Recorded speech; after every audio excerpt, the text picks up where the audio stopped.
go for it. Want to do an introduction? If we can have everyone's attention, please, we'd like to get started. We have a wonderful treat this afternoon. Alan Wallace, who is a board member of the Mind and Life Institute and who was a Buddhist monk for more than a decade before he returned to the United States, upon which he received his Ph.D. from Stanford University in religious studies. And Alan has been very central to the Mind and Life dialogue since its inception. Alan has also been a collaborator, a partner, a translator, and a person who has inspired, challenged, and provoked as we have gone forward with our research. And I think it is fair to say that the research effort you've heard a little bit about at this meeting could not have been launched without Alan's intimate and direct participation and his facilitation. The monks living in the hills around Dharamsala that we initially visited when we first began this work with Francisco Varela more than a decade ago were people that Alan was intimately acquainted with during his time as a monk in India, and were it not for the trust that the practitioners had in Alan as a colleague, we never really would have been able to start. And so it is with a deep bow of gratitude that I introduce Alan, who will talk about the Buddhist science of meditation. Thank you.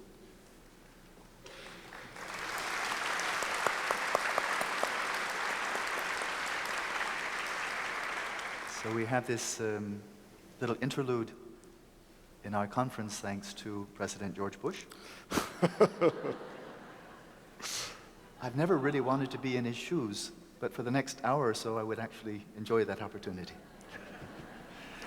We move now to the topic I would like to address in the overall framework of this conference, the science and clinical applications of meditation.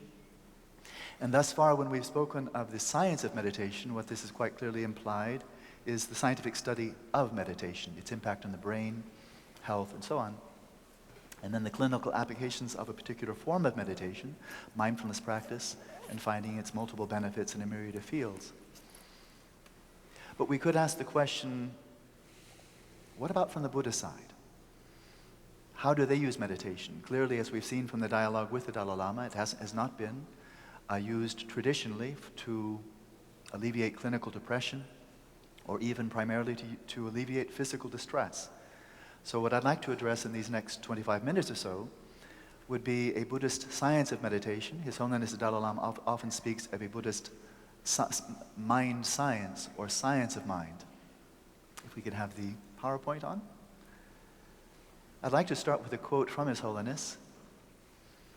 But I guess before that, just to preface it a little bit, when I'm speaking of a Buddhist science of meditation, I will be speaking from a very specific tradition. Buddhism is 2,500 years old, and it's flourished. It's been assimilated in a myriad of cultures, from Korea, Afghanistan, long time ago, Mongolia, Southeast Asia, and so on. So there are many, many schools, and there's no way I could possibly speak for all of them, especially in such a short time. And so what I'd like to do is address this topic of a science, a Buddhist science of meditation, specifically from a current or a flow, a tradition of Buddhism that His Holiness is often alluded to as being, he feels, very relevant to the modern world, and that is the tradition of Nalanda. And Nalanda was a great monastic university that was in its heyday, its golden era, about 1,000 years ago, 1,500 years ago. And His Holiness has often referred to this, just maybe a brief thumbnail sketch of Nalanda itself. In the 5th century, for example, of the Common Era, it was a very well-established university. It had a student body of about 10,000 students, a faculty of about 1,000, and its library, its central library, was 11 stories high. And they studied 5 major and 5 minor fields of knowledge. So it was not just Buddhism by any means. They studied multiple spiritual traditions, philosophical, epistemological traditions, meditation, poetry, performing arts, and the list went on and on. So it was truly a university, and it was a magnet for students from all over Asia. And from about the 8th century to the 13th century, then Nalanda was one of several monastic universities in India to which generations and generations of Tibetans migrated over the Himalayas, coming down to receive really Indian Buddhist civilization, not just a religion, not just a philosophy or a set of meditations, but really taking a civilization over. And it took them about 500 years to bring it over. And about the time they finished then, there was a kind of something of a genocide in India, and those monasteries were all wiped out. So that's the tradition from which I'll be speaking, which has been developed, preserved for centuries since then in Tibet. The recent tragedy in Tibet was a great setback, but again, these same monasteries have been reestablished, some of them in India, and to my delight, some of them have been actually reestablished in Tibet itself. So we go now to the central topic, and I'd like to begin with a quote by the Dalai Lama, in which he states, "I believe that the very purpose of our life is to seek happiness. Whether one believes in religion or not, whether one believes in this religion or that religion, we all are seeking something better in life. So I think the very motion of our life is towards happiness." It's not a unique view of the Dalai Lama. It's a view that is characteristic of the Buddhist tradition as a whole, but one finds this theme in other spiritual traditions as well, the Christian tradition and others, that the very meaning of life is the pursuit of happiness. It's kind of a happy thought. But now this raises the question, what kind of happiness? What did Augustine, Aquinas, the Buddha, the Dalai Lama, and so many of the great sages of our human history, when they spoke of happiness being the very meaning of life, what were they referring to? And here I'd like to draw explicitly from modern psychology, implicitly from classical Greece, and implicitly from Buddhist tradition as well, because there is a convergence on these themes, and drawing a distinction between what modern psychologists in the field of positive psychology have come to call hedonic pleasure or hedonic well-being. And this can be understood, this pursuit can be understood in terms of the pursuit of pleasant stimuli, things that make us happy, people that we enjoy engaging with, an environment, a job, a medical plan, a certain amount of money in the bank, the number of children you have, good health, in some cases drugs. But finding stimuli that will provide one with or arouse one to a state of pleasure or at least a relief from suffering. And so the pursuit of pleasant stimuli and the pursuit of the avoidance of unpleasant stimuli. So in terms of the overall pursuit of happiness, this might be likened to the hunter-gatherer phase of civilizations, when people lived in very small groups, small tribes, had a lot of area to forage in, and they would go out into the jungle, into the forest, what have you, and they would forage. They would try to find things out there that would give them pleasure, sustenance. Taking that simply as a metaphor, here's one orientation towards the pursuit of happiness. Go out into the world and find what makes you happy, and then hold on to it for dear life. I don't think that's what the Dalai Lama was really primarily focusing on, or any of these great sages from human history. I think what they had in mind was something that, again, in modern psychology has been called eudaimonic well-being, going back to the Greek term eudaimonia, human flourishing, a way of being that provides one with a growing sense of fulfillment and meaning. And I would like to define this pursuit of eudaimonic well-being as the integrated pursuit of inner happiness, a sense of well-being that springs from within, from the very quality of your heart, your mind, your awareness. The integrated pursuit of inner happiness that is not contingent upon happy things happening to you or pleasant things happening to you. The integrated pursuit of inner happiness, integrated with the pursuit of truth, understanding what's the nature of reality, integrated with the pursuit of virtue, virtues that we all value, whether we're, again, religious or not religious, but qualities such as compassion, empathy, generosity, and so forth.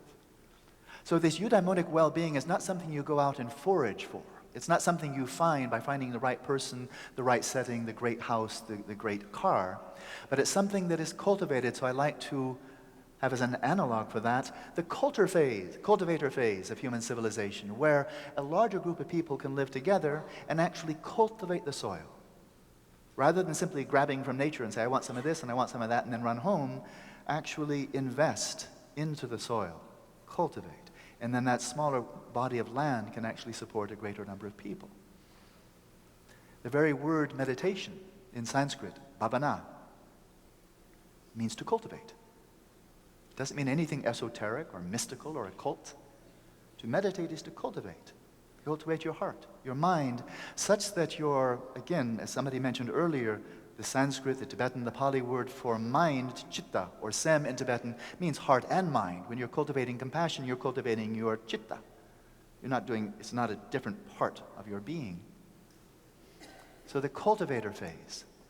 And I think there's a basic premise here, and that is a symptom of a balanced, a healthy, a whole heart-mind. There's a sense of wellness that springs from within, even without pleasant stimuli coming in from outside, even in the midst of completely neutral stimuli, just sitting quietly in a room, but also in the midst of unpleasant stimuli, times of adversity. Is it possible to flourish? Is it possible to experience a sense of eudaimonic well-being, a sense of meaning, a sense of fulfillment, even in times of adversity, in times of illness? We've heard a lot about how meditation may alleviate illness. It's a wonderful thing.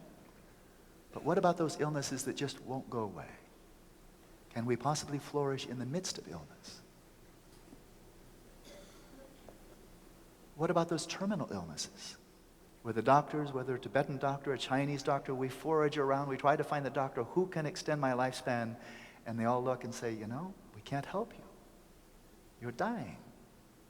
Can we flourish when we are in the face of death? The word Dharma has been used a couple of times by now. Dharma, Sanskrit term, means various things in various contexts. But long ago I asked one of my many Tibetan teachers, what does Dharma mean? After I'd studied about 10, 15 years in practice, what does Dharma mean? I've been hearing this word a lot. He said, Dharma.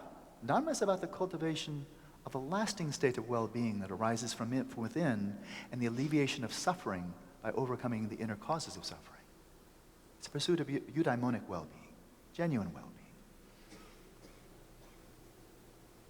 So by the time Nalanda was founded, more than 1,500 years ago, it was already drawing on a very well-ripened tradition. Buddhism is 2,500 years ago. Nalanda, 1,500 years ago, already had 1,000 years head start.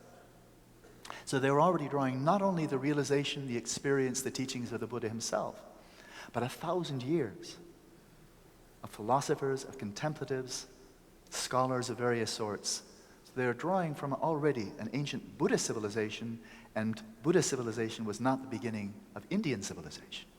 In fact, there was a rich contemplative heritage that preceded the Buddha, especially in terms of training attention.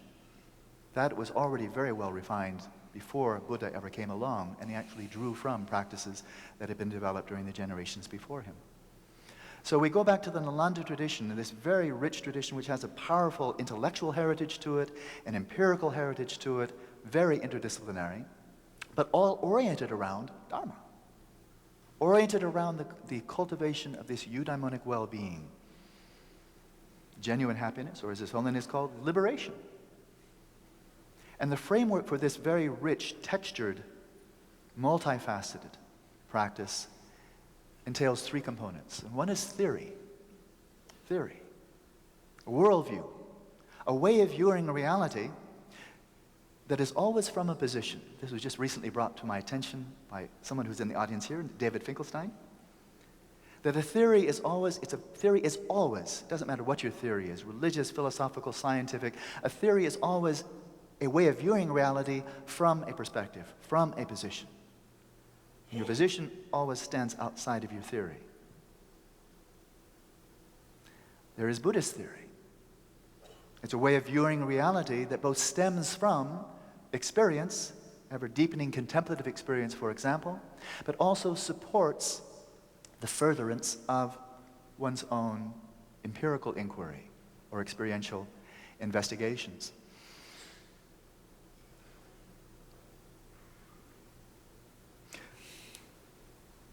A lot of Buddhist theory seems quite alien to the scientific worldview, and so it's very easy to regard it as metaphysics, metaphysical view. And when we're talking about the clinical applications of meditation, for example, we'll say, well, we'll set aside the metaphysical issues. Good. But the word is interesting, isn't it? Metaphysical. Metaphysical has the implication of being beyond physical, and it also has a connotation, if it's metaphysical, it's not empirical, it's not experiential. That statement is a statement from a position. It's not a statement from nowhere, it's a statement from, based on the last 400 years especially, since the scientific revolution, which has been primarily physical in its orientation. Copernicus did not direct his attention inwards to explore the domain of consciousness, but outwards to explore the domain of celestial phenomena. And for the first 300 years of the scientific tradition, the scientific attention was focused almost entirely outwards. The scientific study of the mind didn't begin until about 300 years after Copernicus. They tried, this is 1870 or so, for about 30 years, they tried to develop an empirical science of mental phenomena themselves, namely introspection. They didn't do very well. They kind of sucked at it. And by about 1910, they started to recognize, we really suck. Let's stop. And so they did, pretty much. And behaviorism took over and said, never mind subjective phenomena, we can't deal with those. They're not physical. Let's go to behavior, now that's physical. Had about a 50-year heyday, and now we have cognitive psychology, a lot of indirect behavioral, a lot of very sophisticated ways of studying the mind by way of behavior. And now this glorious science of neuroscience, which is studying mental phenomena by way of its neurocorrelates. But the fact that we tried introspection scientifically for 30 years, sucked at it and stopped, doesn't necessarily mean that nobody else did any better.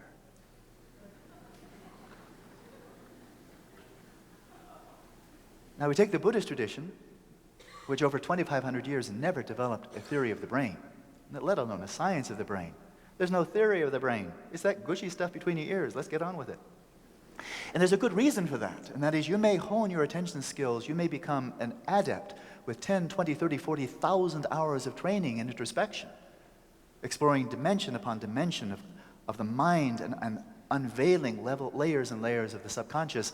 But one thing you don't find, apparently, is you can't probe introspectively so deeply into your subconscious, in such a subtle fashion into the nature of mental processes, that you discover the hippocampus, or the amygdala, or the limbic area, or the prefrontal cortex. Aha, I think it must be the left prefrontal cortex. I think it must be that. It's just one of those things that doesn't come up. And so they have very elaborate theories, very sophisticated theories about the nature of the mind, and squat when it comes to the brain. Because it's just not one of those things that comes up. But they got very good, I think, at the very sophisticated, rigorous, highly trained, introspective, phenomenological study of mental phenomena. So from a Buddhist perspective, everything we've been hearing about the brain, His Holiness, traditional Buddhists in the audience, I know there are a number of monks here, we're taking what all the scientists say on faith. I mean, how do we know that those really cute little brain scans with all the colors are actually referring to anything real? Maybe they just, painted them when nobody was looking. And all those cool graphs, let's come up with this, It's faith. I think it's very well-deserved faith. It's faith that I share. I don't think they actually made those up. But it's all taken on faith from the Buddhist perspective. Unless you're willing to put in 6, 8, 10 years of rigorous, sustained training in neuroscience, and then that which had been faith turns into knowledge, and you become one of the players. So from a Buddhist perspective, all that we've been hearing about the mind, we would say is not metaphysical, but metamental. That is, it's outside of experience. It's not it's not a content of experience if your primary way of investigating the mind is from a first-person perspective. It's metamental. That would be the Tibetan word for metaphysical, translated over into English. And what, after all, is metaphysical? It's what science hasn't been able to study yet. In the late 19th century, the existence and nature of atoms was metaphysical. Chemists had their theories, physicists had their theories, and it was metaphysical because there were no empirical tests to determine, well, which, if any, of these theories is right, because the technology wasn't there.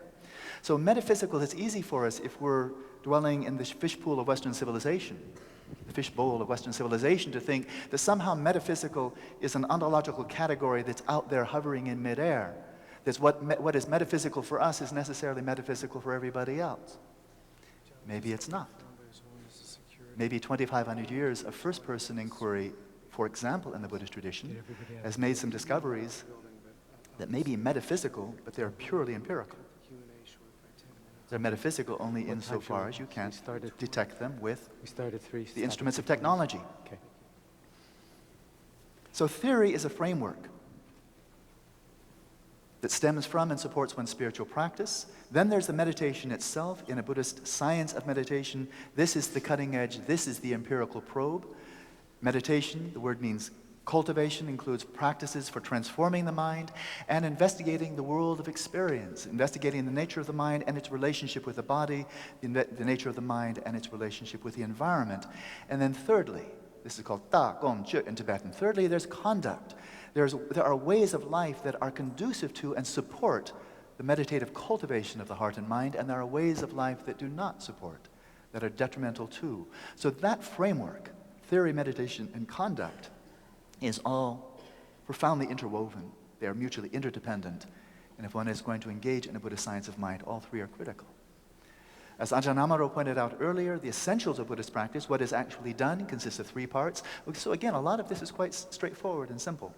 Ethics, a way of life that brings about social flourishing, one could say also environmental flourishing, that we can live in harmony with our natural environment at large and not only with human populations. That is the foundation. Without that, there's nothing left. Then you have anarchy, you have chaos, you have misery.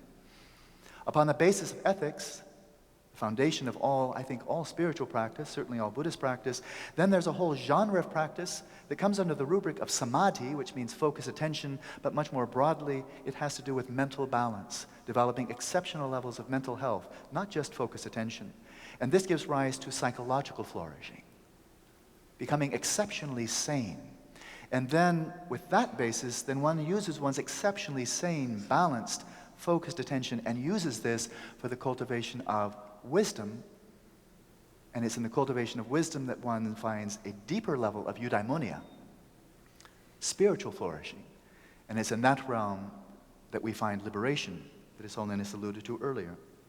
Now, very briefly, just a really brief overview, because I think even each of these three areas can be looked at as a science, can be taken purely empirically with no burden of dogma, belief system that you must adopt. A Buddhist science of social flourishing having to do with ethical behavior, about which His Holiness has written with tremendous eloquence and depth in his book, Ethics for the New Millennium. But this raises questions: what kinds of behavior are conducive to one's own and others' environmental, social and psychological and spiritual flourishing? Not just here our hedonic well-being, laws so I can hold on to my stuff and nobody gets to steal it. What types of behavior are conducive to our own and others' eudaimonic well-being? What kinds of behavior undermine our own flourishing? It's a whole science. Buddhism has a great deal to say about it. There's a Buddhist science of psychological flourishing, that whole mid-range of Buddhist practice around mental balance. Extraordinary amount of material, dozens and dozens and dozens of meditative practices. Jack Kornfield alluded to, in general, is all I'm going to do, is there's tremendous diversity of different types of meditative training, some much more oriented towards exploration and investigation, some oriented more towards transformation or balancing. So very, very briefly, conative, going back to the word conation, which is the faculty of desire and intention. Is it possible to actually cultivate desires that are conducive to our own and others' well-being? Is it possible to gradually let go of or attenuate those desires, volitions, motivations that are destructive to our own and others' well-being? That's a whole science, which would require metaconation, an awareness of what types of desires and intentions are arising in our minds. There's this very, very rich area of attentional balance, starting from ADHD on up to the highest levels of samadhi, overcoming attentional imbalances of deficit hyperactivity, an extraordinarily rich genre of theory and practice around that, about which in the modern West we have almost nothing. So it's an opportunity for tremendous collaboration, as in this shamatha project that was alluded to earlier. Cognitive balance. Cognitive balance. Are there times when we superimpose upon experience, upon reality, our own projections, our hopes, our fears that are just not there, and then conflate our projections with what is there and then get into a lot of trouble? Are there times when we're simply AWOL on reality? Or as John likes to say, if you're not practicing mindfulness, you're practicing mindlessness. You've gone AWOL. Something is right there. It's shouting to you. Reality is flicking you in the nose. And you say, what? Cognitive deficit might be a problem. Cognitive balance, being present with what's going on. See it clearly, see it vividly. Don't go AWOL on reality. The alternative is worse. Affective balance, tremendously rich area of not getting into some steady state of a drone of emotional equilibrium, but rather a buoyancy, a lightness, a resiliency, emotional health, for which there are times of grieving and times of joy, but not times of neurosis or psychosis or getting fixated in affective imbalances. And finally, the Buddhist science of spiritual flourishing, frankly what Buddhism is ultimately about, uses this highly developed attention skills of samadhi as the telescope for the mind. Very focused, stable, clear, vivid, malleable, supple way of attending to a myriad of phenomena, any type of phenomena, but specifically mental phenomena. Because while the scientific study of the mind was delayed for 300 years in the West, this was front and center, and it's always been front and center for 2,500 years of the Buddhist tradition. First of all, developing the tool, the telescope, the way to attend, and refining it, and then using that ability to explore the very nature of consciousness, the phenomenon, the experience of consciousness, and its relationship to the world of experience. Tremendously large area. And in so doing, overcoming the obscurations, the afflictions, the imbalances of the mind, but also cultivating, realizing the full potential of consciousness in terms of tapping the deepest well springs of our own flourishing, of our well-being, knowing reality insofar as it can be known by direct experience, and the cultivation of virtue. Final slide. As I simply view my own civilization, where I do feel quite intercontinental, having lived for many years on 3 continents, it strikes me that in our modern world, these 3 pursuits of happiness, the pursuit of truth, understanding, knowing reality, and the pursuit of virtue, are often seen as unrelated. The advertising industry is banking on that. They'll sell you happiness. Don't worry about truth. It has nothing to do with virtue. Science has an enormous amount to do with truth, often doesn't have much to do with happiness explicitly, and often has virtually nothing to do with virtue. The pursuit of virtue often doesn't have much to do with truth or happiness. That could be a problem. Because when I try to envision a meaningful life, these are the 3 qualities or pursuits of a life that strike me as being essentially meaningful. These 3 and integrating them. They've fallen apart. To a very large extent, they've fallen apart. And I think the results are disastrous. I won't elaborate because time is out. But I think this raises, on the one hand, or highlights a point of crisis, the fact that the 20th century witnessed the exponential growth of knowledge and power, a glorious century for science and technology, and a disastrous century in terms of man's inhumanity to man, and I do emphasize the gender,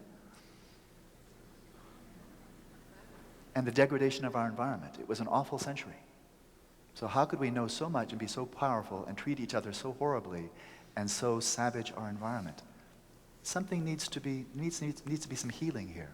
So the very final point, seconds away. is I see here in a time of crisis a time of enormous opportunity in which there may be a collaboration between the scientific study of meditation and the contemplative study of the mind.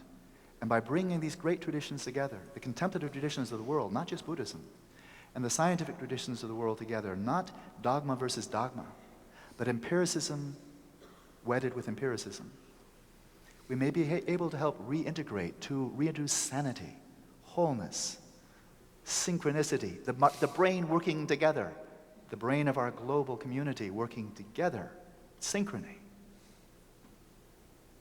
to heal problems that are no longer localized. It's not just America's problem. It's not just Tibet's problem.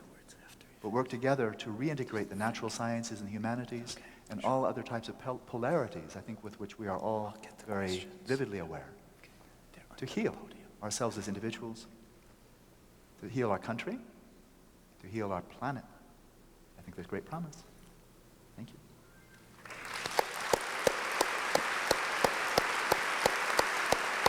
Alan.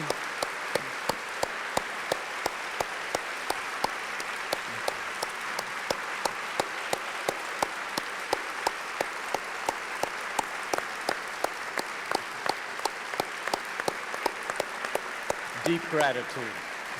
Deep gratitude. Thank you. We're going to now move into the next phase of the afternoon in anticipation of His Holiness's return. It turns out that we had originally thought that we would have from 3 to 3:30 to answer as a panel some of the questions that have come up to the stage that we haven't been able to address so far. It turns out that for various security requirements, we need to clear the stage before His Holiness can come on. They need to do a security sweep. You can stay in this hall, which is a good thing, but that means we'll only have 20 minutes basically, or even 15 minutes to do it. We'll just do our best. So thank you for your patience, and we'll resume again in a couple of minutes. So again, thanks to our president, we have more time to take questions. And we'll be doing that for the next about 15 or 20 minutes. And as soon as we get word that His Holiness is on his way, we'll transition into the next session. So we'll take as many questions as we can.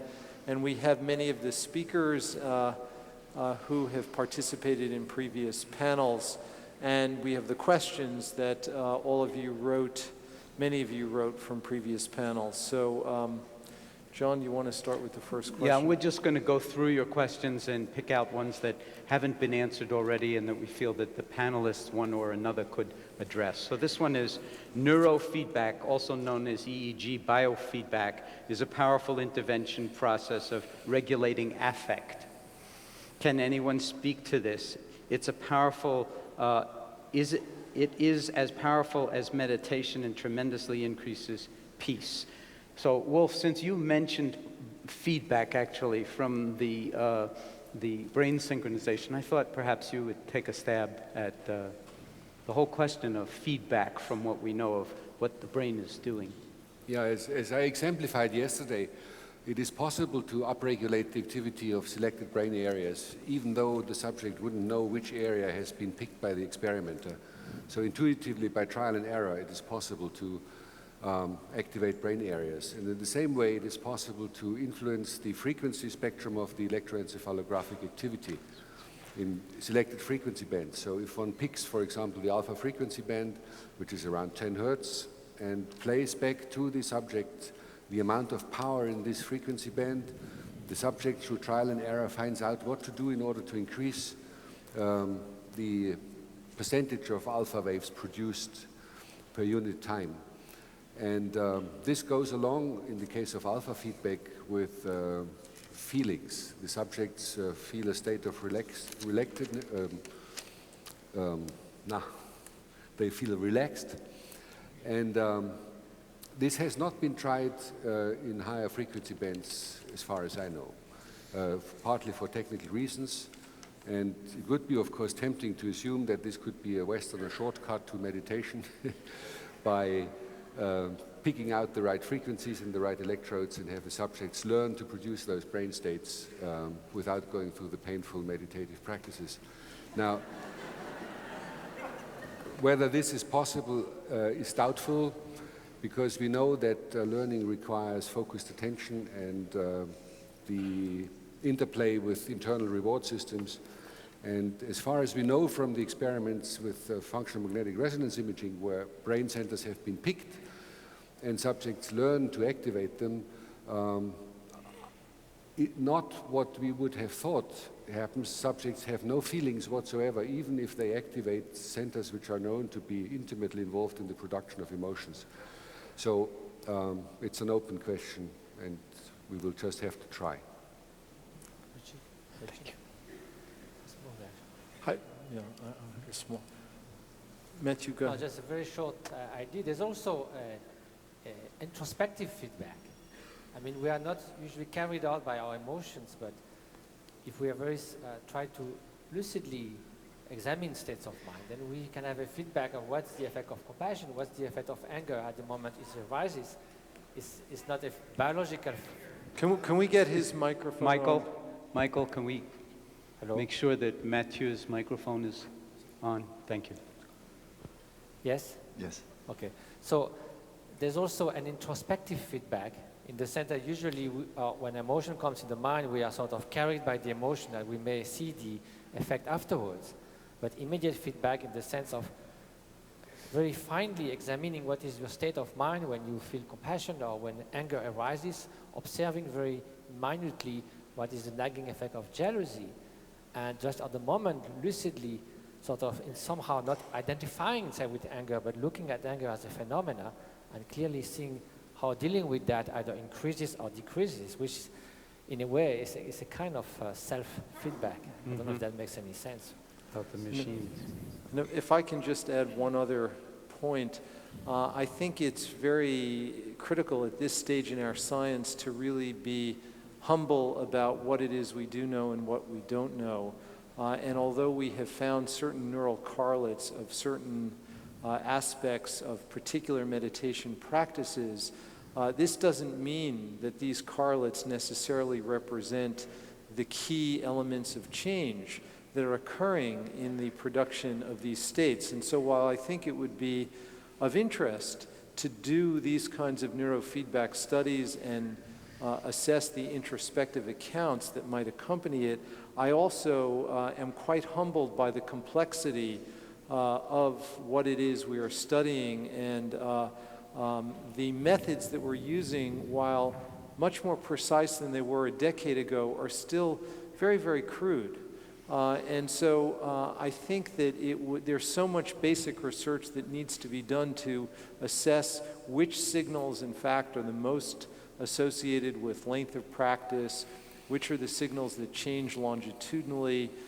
Those are all issues which still are not yet known. And so I think we should be cautious about the premature rush to apply this with neurofeedback technology. Yeah, one thing I would say is the basic paradigm that the Buddha used for any kind of spiritual methodology is, does it reduce suffering or not? Regardless of the theoretical background, it's like, what's the effect of it? And so one of my basic maxims is, if it works, it's the right thing. And so particularly with biofeedback, I never used it externally, but if people find that it actually does help to reduce what you can call broadly suffering, or makes more harmonious or understand life better, then all well and good. And also the quality that Mathieu was referring to in the Pali language, that's called vimamsa. And it's a crucial element, that kind of reviewing, considering the results of what you've done. That's considered an essential element of any kind of succeeding at any kind of task. It's the fourth element of what's called the bases of success: interest, energy, contemplation, and then feedback or reviewing. So without that kind of feeding back, either internally or with little blinking lights, you can't really tell what the result is of what you're doing. And you need to know that. This is a question that I think the contemplatives, as well as those scientists who have studied the application of meditation in clinical conditions, may be particularly skilled to answer. So this person writes, have there been any observed detrimental effects of meditation? Loss of sense of self in a negative way? What are the potential dangers of this kind of meditation? Examining our minds can sometimes be a painful experience. Would anyone like to comment? I can start. Meditation is such a broad term. It means messing around with your mind in a sustained way. And the mind, like the nervous system, like the brain, is very, very delicate. And so especially if one is meditating on one's own, kind of making it up as one goes, you might be lucky. But especially if you do it intensively, do any type of meditative practice intensively, it's like setting out on a ship. And if you're just 1 degree off, where you intended to go, you can wind up hundreds of miles away. So I have encountered over the last 35 years that I've been involved in this, a number of people who have run into very deep psychological problems, including psychosis. But usually that occurred when they were not practicing under the guidance of a very skillful, knowledgeable, and compassionate teacher. If you are, then there's a great safety net in doing that and maintaining an open and trusting relationship with a teacher. If one is doing 10, 15 minutes a day, the chances of damage are fairly small. You start pushing that up to 10 or 12 hours a day, that's when you want some very skillful guidance and a lot of intelligence in the practice. Thank you. Thank you. Sorry. Father Thomas? I think we can say... Can we... It's on now. Is it on? I think we can say that there is a hazard to almost anything. You could walk down the street and be hit on the head with a rock or a brick. So meditation isn't any more hazardous than any other form of living as far as I can see. And I think it's more hazardous not to meditate.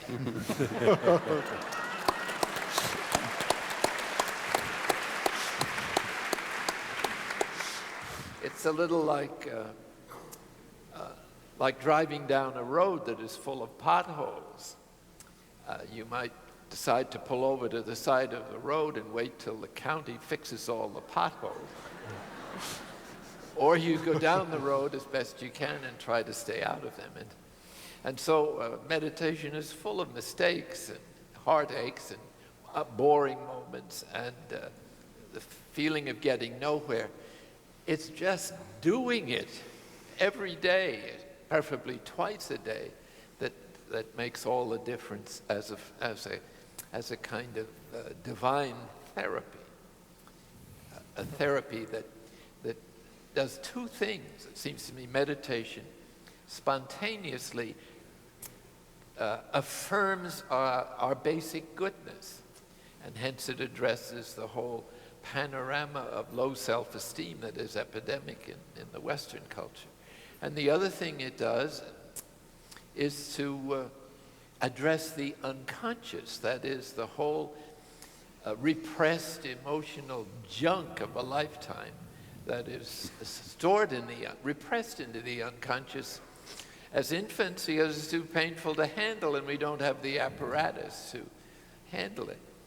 And it's that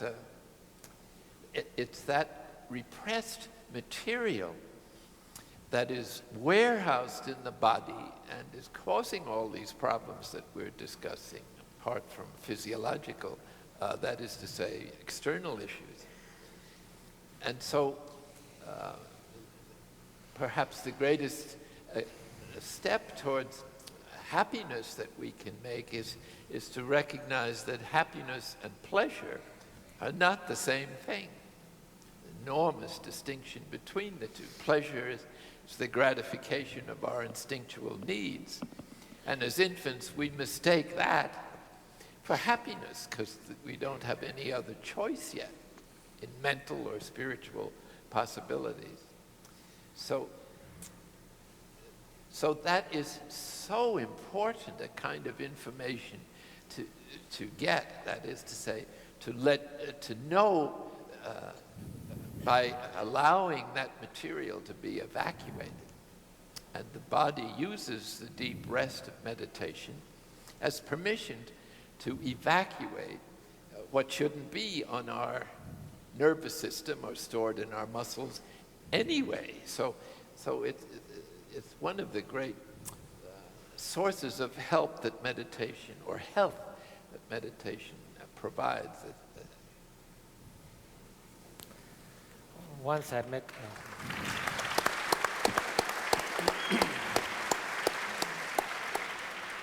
once I met a young person who was saying, you know, I don't want to look in my mind because I'm afraid to what I will find there. And I mentioned that to His Holiness, who said, but that's more interesting than going to the movie.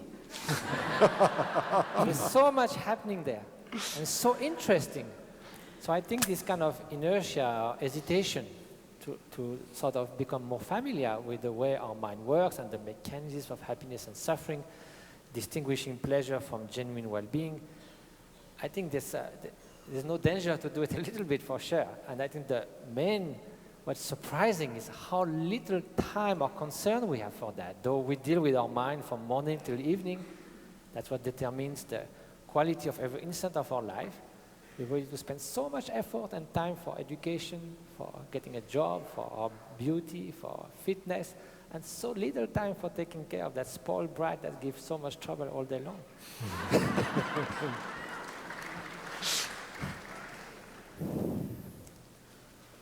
To switch gears a little bit, but I think a question that Zindel, you might have a first go at. It's often difficult to motivate highly depressed people to meditate in isolation, i.e. when working in individual therapy, for instance. Therefore, is it also the social support from Sangha in MBCT that's part of your work? And is that part of why you think you see good results? And that brings up, again, the question that Jack Cornfield brought to the fore this morning about all these different elements that create the kind of context in which one is investigating one's own experience, and how to create the appropriate holding environment so that it can optimize any kind of experience in meditation. It's a very good question, because part of what we find when people are What's the number of your mic? Can you look on the side? He's number 7. I think you're on. You're on. It's a very good question. Part of what we find, and once again, I think we need to distinguish between people who are very depressed and people who have come out of a depression and are looking to stay well, and they may have minor symptoms of depression, but they're still sort of skating on thin ice. What we find is that these trainings, these therapies are very brief. 8 weeks with daily practice is still over in 8 weeks. And what's really missing that people continually complain about is a secular Sangha that can be accessed in a very conventional, convenient manner, but that is really very hard to find. Now, I've found that in the hospital we can say that we will be offering a monthly or even a weekly group for people to come back and sit together. But many people don't even want to return to the hospital. They want to integrate it into their ongoing view of their own wholeness. And it reminds me when they used to have the community mental health centers where people could just drop in. I think we need something like that for people to feel connected and to take advantage of the supports that a community of people sitting together can provide. I mean, we provide a little bit of it. But on a large scale, and it relates to what John Teasdale said about, let's think about disseminating this work more widely, some sort of resource like that is required. Would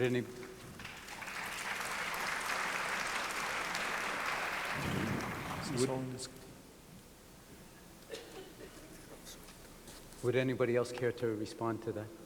I think even without thinking about meditation in and of itself, as patients recover from being so impaired and so ill and reaching a point of being ready to engage with others, family, even without skilled training in mindfulness, becomes really essential, because patients and everyone needs feedback that where they currently are is in is in an environment with people that care about them, and that part of recovery is actually realizing that you're not alone. And that needs reinforcement, whether it's with the teacher through meditation or through facilitation with a physician, and even our patients with the stimulators. It's very clear is you may remove the noise of the intensity of the illness, but what will ensure if patients really have recovery and are back engaged in the community is feedback from others. And I think that what makes it very fantastic about the mindfulness approach is that you don't have to think about the why of why you were sick to start, that one can engage with very focused attention in a way that reinforces your path to recovery and really facilitates that. Well, you were mentioning in Stanford the sense of connectedness that comes back when the patients are improving. I think that that is, one of the most dramatic things that I think, again, it may have been the one patient who was so aware of the depths of her despair of her illness was not just that she didn't sleep and she didn't eat and she couldn't work, but that when she held her children, she could not feel them. And some physicians consider that nearly psychotic. In fact, that's the ultimate deprivation of the illness, is the inability to connect to others. And what was quite striking for her, because that was so profound in her illness, is her awareness in the operating room was a connectedness to us, the physicians, and that she experienced that and was able to express it. And that, again, was transmitted to her family as she even had this early stage of recovery. And I think that that was important. Not all patients even realize that that's what they're missing. And that particular patient was quite a teacher to me about how profound it isn't just about yourself and your pain, but it's about your being free to interact with those around you. And that's the essence of what we all search for, whether we're sick or well. I know you are not completely agreeing with that, but someone mentioned that, observed that in deep depression, he felt an incapacity to feel and to give love, and that was one of the main obstacles to recovery. I don't disagree with it as something that is phenomenologically very real, and the way that I understand it is that people themselves are undecided as to whether they deserve to receive the love of others, and so in their own minds they may distance themselves from people praising them or even wanting to connect with them. And that is a very big obstacle to them starting to have a relationship with themselves where they can start to look and love themselves enough to step out of what they're doing to themselves. So somehow it has to do also with identifying in oneself a potential for change. Like if we hate ourselves because we hate our unpalatable qualities or how we perceive them, and we don't see that there's something there that can always flourish, and because of that there's a full-blown sort of disapproval of oneself. So perhaps also a step that could help is to identify that potential we have even in the bottom of our sorrow. Right, that they're not set like that forever. Yeah. I've been asked to end the session now because the participants in the next session need to get mic'd up, and what we're going to do is this. We're going to take a short break during the remiking, and then if there is time and the next session assembles, which will include some of us up here, and His Holiness is still not here, we can actually continue with a few more questions. I just wanted to take one very brief informational question. Someone asked how we can obtain abstracts of the research cited during the presentations, and many of the scientists have their research available on their websites, and it's actually quite easy to get to. Just Google the particular scientists and you can get right to their websites, and much of the research should be available. So you should be able to get easy access to it. So thank you all very much. Appreciate it.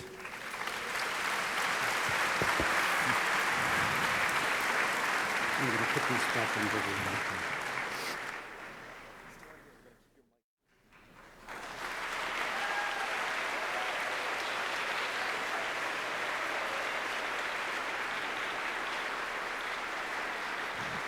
Is Esther Sternberg. Yes. David Sheps. Nice to meet you. English interpreter.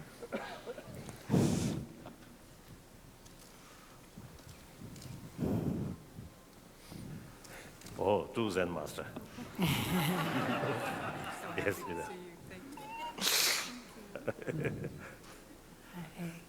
Margaret Kemeny.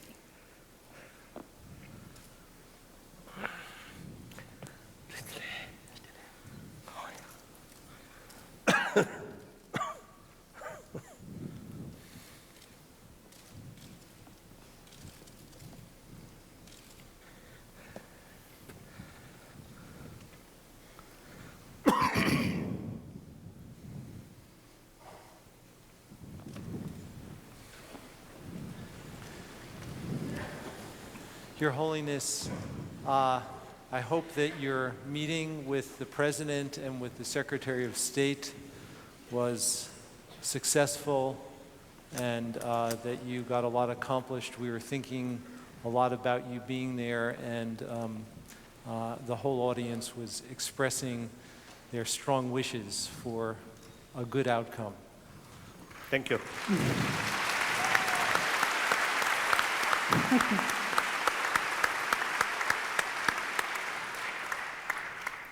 I would like to apologize for being late. I think 25 minutes. We're very understanding. We appreciate it. I'd like to introduce the moderator for this session.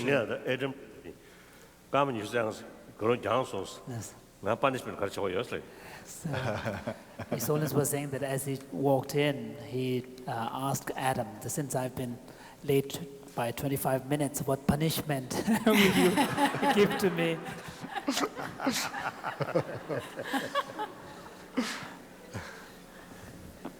I'd like to introduce Esther Sternberg, who is the moderator. Esther is a rheumatologist by training, and she both sees patients as well as conducts research on the interactions between the immune system and the nervous system.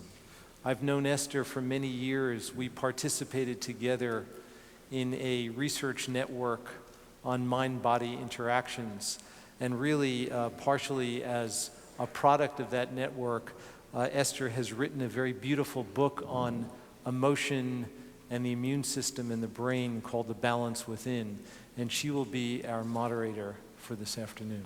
Thank you. And thank you and welcome, Your Holiness, and we will not punish you for being late. We're very grateful for your being here and extending your day for this session.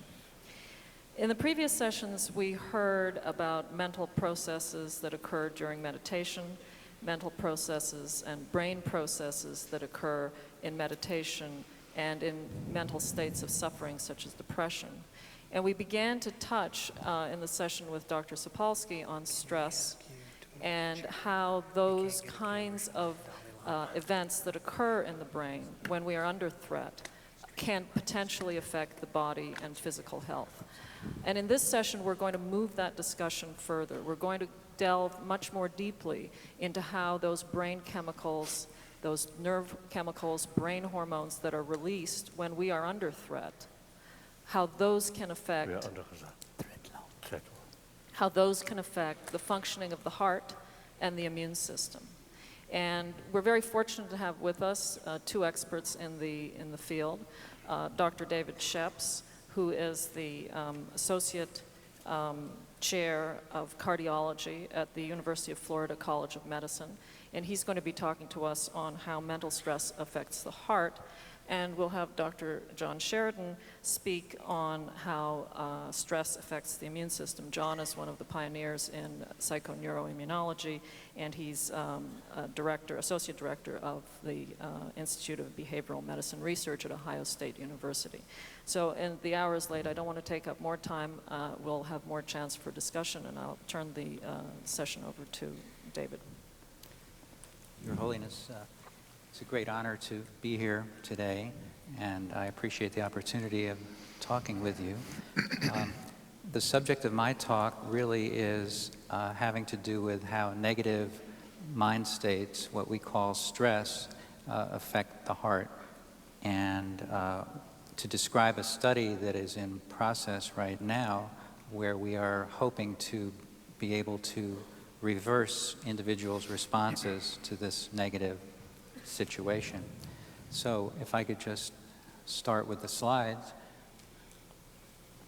I wanted to point out what I'm going to talk about, which is, first of all, I will spend a fair amount of time on the background of how stressful situations can be bad for the cardiovascular system, and unfortunately how prevalent or how many people are affected by this situation. We will talk a little bit about the specific physiologic effects of stress and hopefully how we may be able to reverse that. This is a cartoon that shows a patient with their hair standing on end and the doctor pointing out that he suspects the problem is related to stress. This is just to point out that unfortunately, most of the time, physicians such as myself have no idea that the patient is really under stress, and most patients don't present this way. So it's a real challenge for us. I wanted to also point out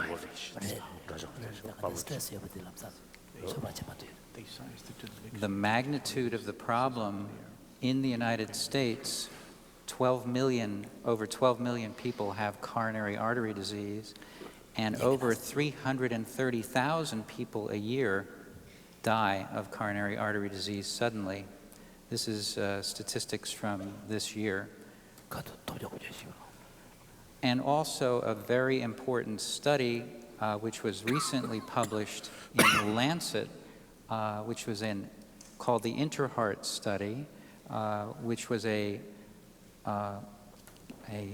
epidemiologic case control study of myocardial infarction or heart attack done in 52 countries all around the world. And the important point of this, excuse me, can we go back? Let's see. Okay. The important point of this slide is that psychosocial stress, which is shown in, see if I can get the pointer to come up, in this area here, was responsible for almost 40% of the risk of myocardial infarction. So the stress of psychological or negative emotional stress was responsible for about 40% of the cases. And this is worldwide, all around the world, males and females, all different types of people.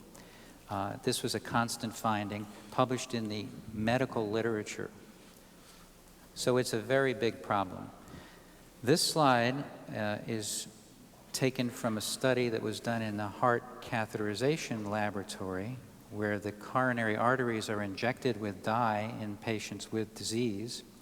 And you can see on the left, the arrow shows a narrowing of the vessel, coronary disease.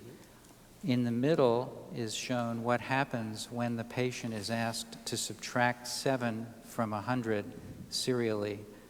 A brief bit of mental stress totally cuts off the circulation.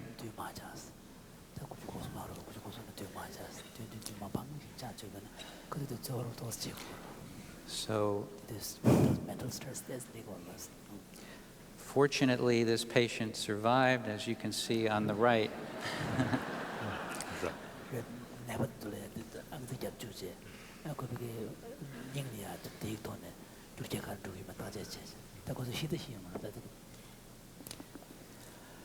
We know from epidemiologic or population studies that stress is bad for many individuals, high degrees of stress. As shown on this slide, when one has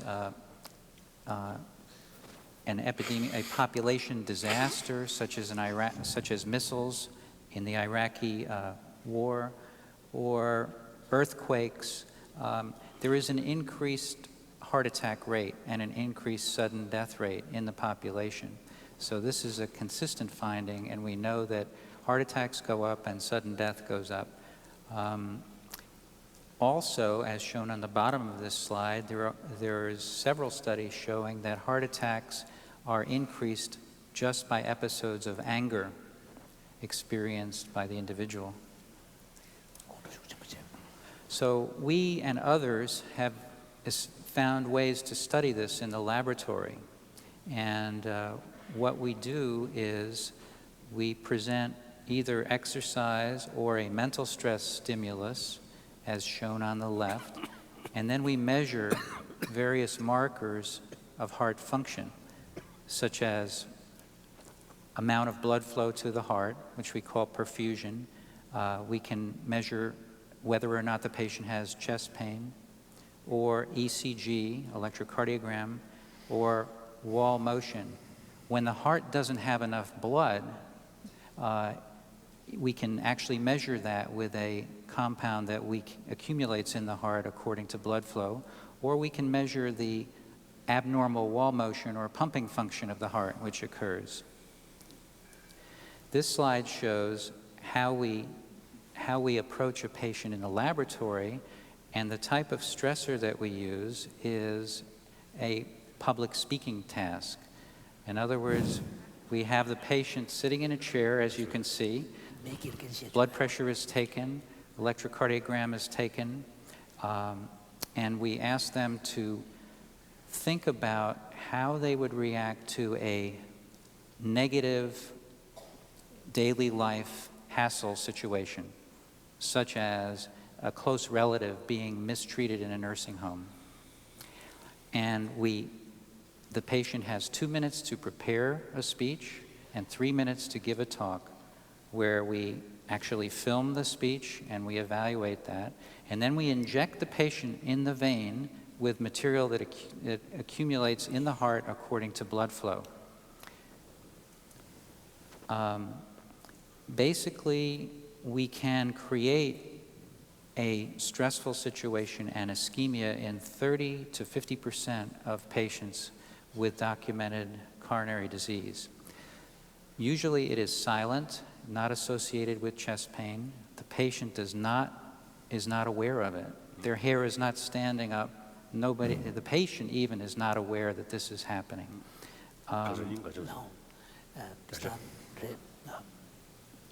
you repeat the first part? The percentage that you were talking about. The first part, can you explain it? This percentage increase.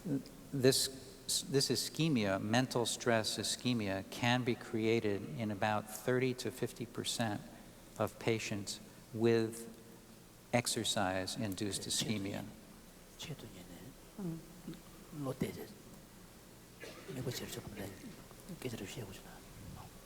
So it's very common. As far as why it occurs, the mechanisms, there's several mechanisms. One is decreased blood flow, as you saw in that slide, decreased blood flow in the large coronary vessels. Another possibility is decreased blood flow in the smaller vessels, the microscopic vessels. And a third possibility is increased demand for oxygen due to big elevations in blood pressure, which are very common. This slide shows the gamma camera that we use to take pictures of the heart to detect the decreased blood flow. So we take these pictures both at rest, in a normal resting state, and then we compare the picture that we obtain while the patient is giving a speech. So the patient comes back later, and we compare those two pictures, and I'm going to show you what they look like. First, this is an example of a normal image with on the left-hand side a cross-section of the heart, the large pumping chamber, called the left ventricle and the right ventricle, and the image in the middle shows you a normal area of blood flow. So it's a nice, even distribution of the tracer. That's normal, okay? This slide shows you, if you just focus on the top two panels, this is a cross-section of the heart. The bottom image is the normal image, and if you look at the bottom of that slide where the arrow is and compare it to the image on the top here, you can see that there is decreased brightness in that area, and that represents decreased blood flow during the mental stress image. So that's an evidence, strong evidence of ischemia due to a negative mental state.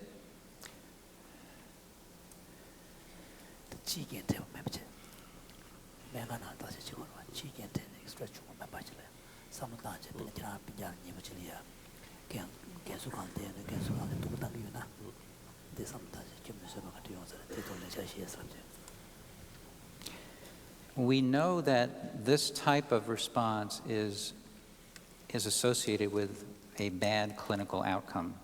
There have been several studies that have shown that patients who have this type of response with decreased blood flow or wall motion due to a mental stressor have more heart attacks, do worse than patients who do not have this. And I'm going to show you some specifics of that. We did a study sponsored by the NIH several years ago, and where we did a very similar type of protocol. And in that study, we measured the left ventricular pumping chamber response, or wall motion, as an indicator of ischemia. And then we followed the patients.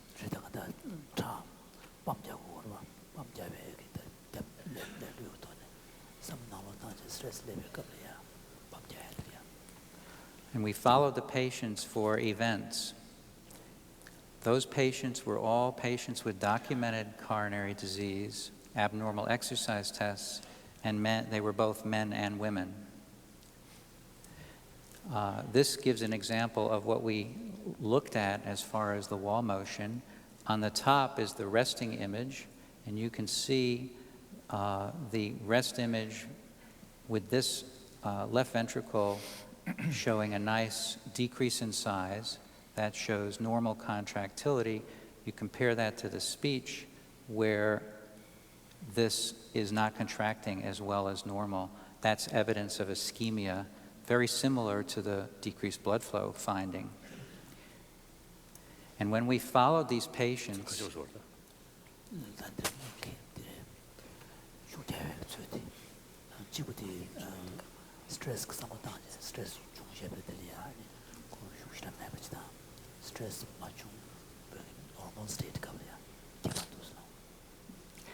when we actually followed these patients for 5 years after this test, and you can see on this slide those patients who had abnormal wall motion suggestive of ischemia.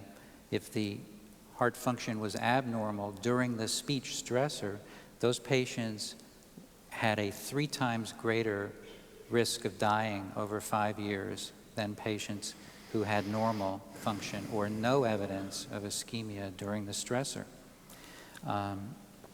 This was published several years ago.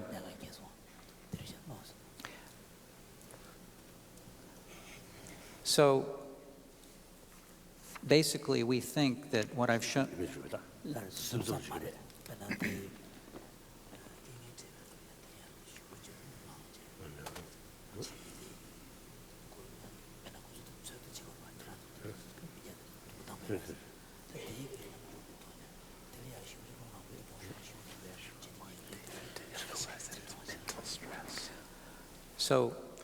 So far, I think I've shown you that it's mental stress, negative mental state can cause heart patients to have ischemia, and that this is not healthy. It's very bad.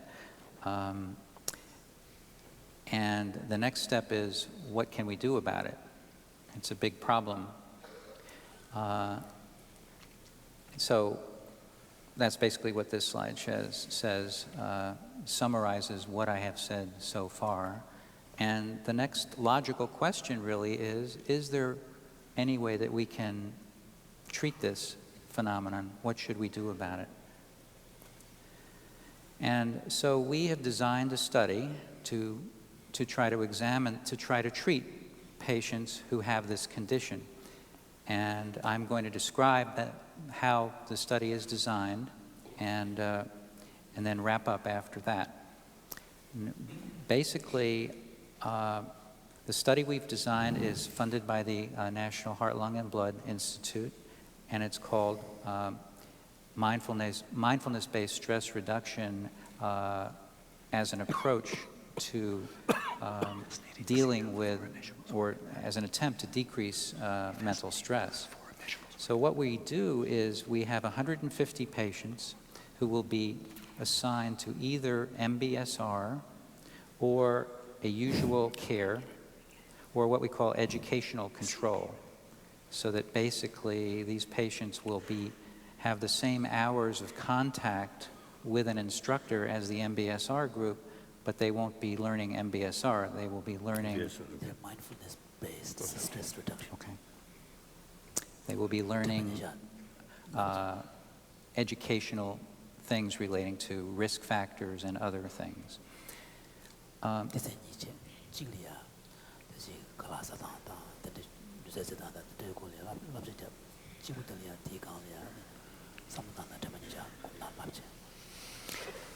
We selected MBSR because it is a widely used technique. It is very well standardized, and previous studies have shown that participants tend to maintain their effects for a good period of time afterwards. In addition, the instructors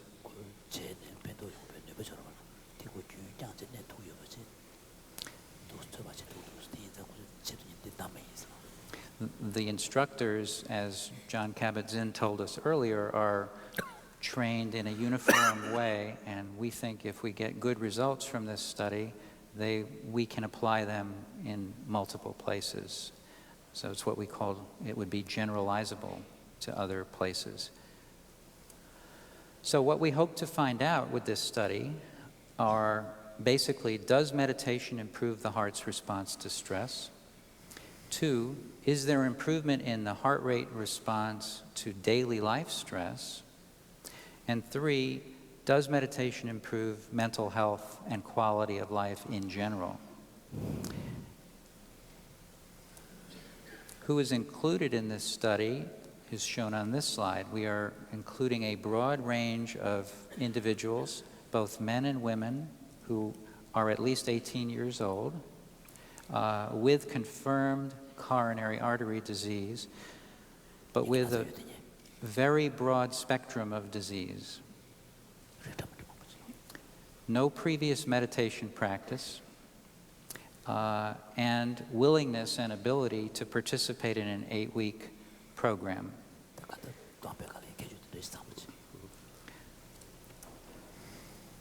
This slide shows some of the information that we will be measuring.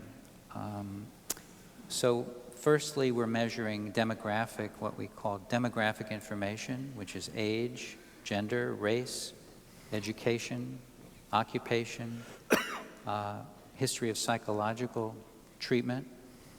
We also are measuring physiologic measures such as blood pressure, heart rate, blood flow to the heart, as I showed you examples of, and numerous psychological measures. In addition, we're measuring self-reported stress levels by a number of different instruments.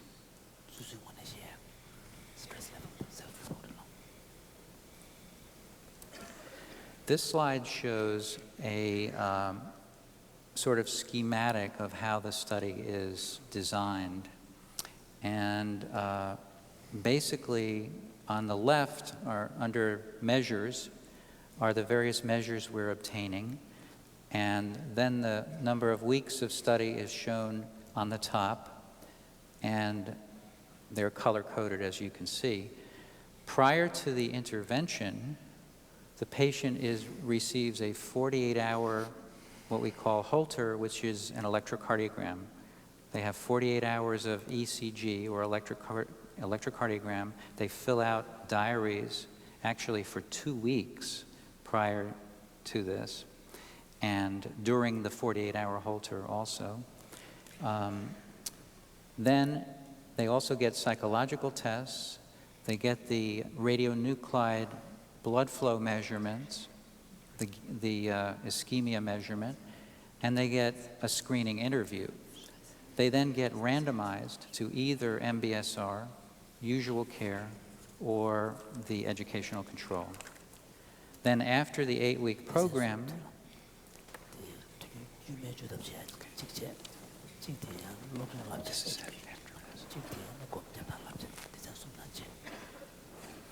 after the 8-week program, we repeat many of these measurements, including the blood flow, the Holter monitor, the diaries, etc. So right now we are in the middle of the study. We don't have any results yet, but we hope to have some good information in a few years. So I just wanted to ask one question for you, Your Holiness, for later during the discussion, and that is, we've focused here, I've shown you what the negative effects of stress, what we call stress, are in patients with heart disease. And I would very much like to get your opinion about what positive mental attitude or a frame of mind could do for patients later on. So,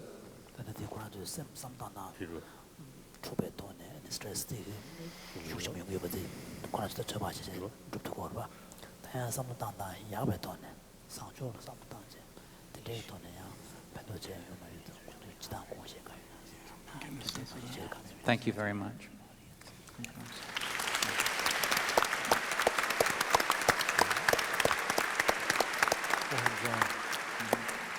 So I'd like to now call on Dr. John Sheridan to speak on the effects of stress on the immune system. So really the question is, can stress make you sick? And John is going to address this. Good job, Dave. Thanks.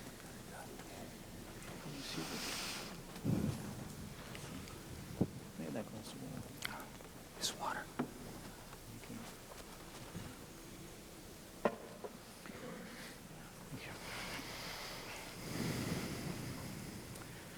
Thank you very much for this opportunity, Your Holiness. This is unusual for me as a scientist to come up on stage and not have the protection of my data. Not have the protection of my data. So I've been asked to give a higher level talk, a more conceptual talk.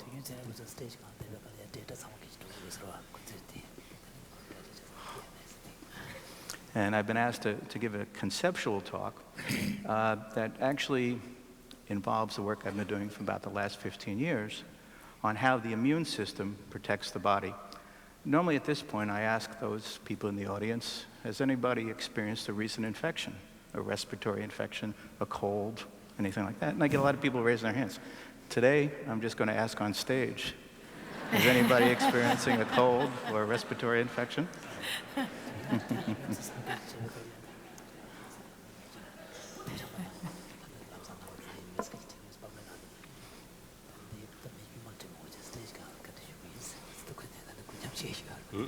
Ask them to raise their hand. Let's see what it is. Thank you. I'm going to make 3 major points. I'm working in the world of the body, in the immune system, but the immune system is controlled by the brain. In recent years, we've also realized that the body feeds back into the brain, and we have what we call bidirectional communication. The brain talks to the body talks back to the brain, and this is very significant in terms of dealing with infectious challenges. The second thing is that stress, as you've heard, and I'm not going to define it, there are all sorts of definitions you can use, I'm not going to define stress, but it's the sort of thing that you know it if you've experienced it. So we're going to talk about how stress influences the immune system through the brain and how that might increase susceptibility to infectious processes. So the notion that when we continuously ignore meditation, continuously take little sleep, little exercise, we hit our deadline. What happens after we hit the deadline? We collapse with some sort of illness. Usually it's infectious. And then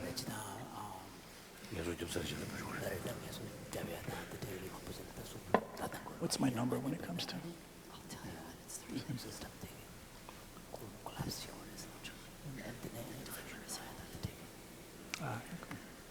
Okay. And the third point is that not all stresses are equal. Some basically have negative consequences, some have positive consequences, and my experience of a stressor is not going to be your experience of a stressor. So there are all sorts of elements that play, but ultimately I want to know how your perception of the environment influences your immune system and therefore susceptibility to disease. That's basically my talk today. So as an immunologist, I'm interested in how bacteria and viral infections or tissue injury, okay, which cause infections and damage to tissue in the body, induce inflammation and the immune response, and then how that actually terminates the replication of the pathogen of virus or bacteria and resolves the infection. This is a process that takes some days. And over the years, we've come to understand that there are some...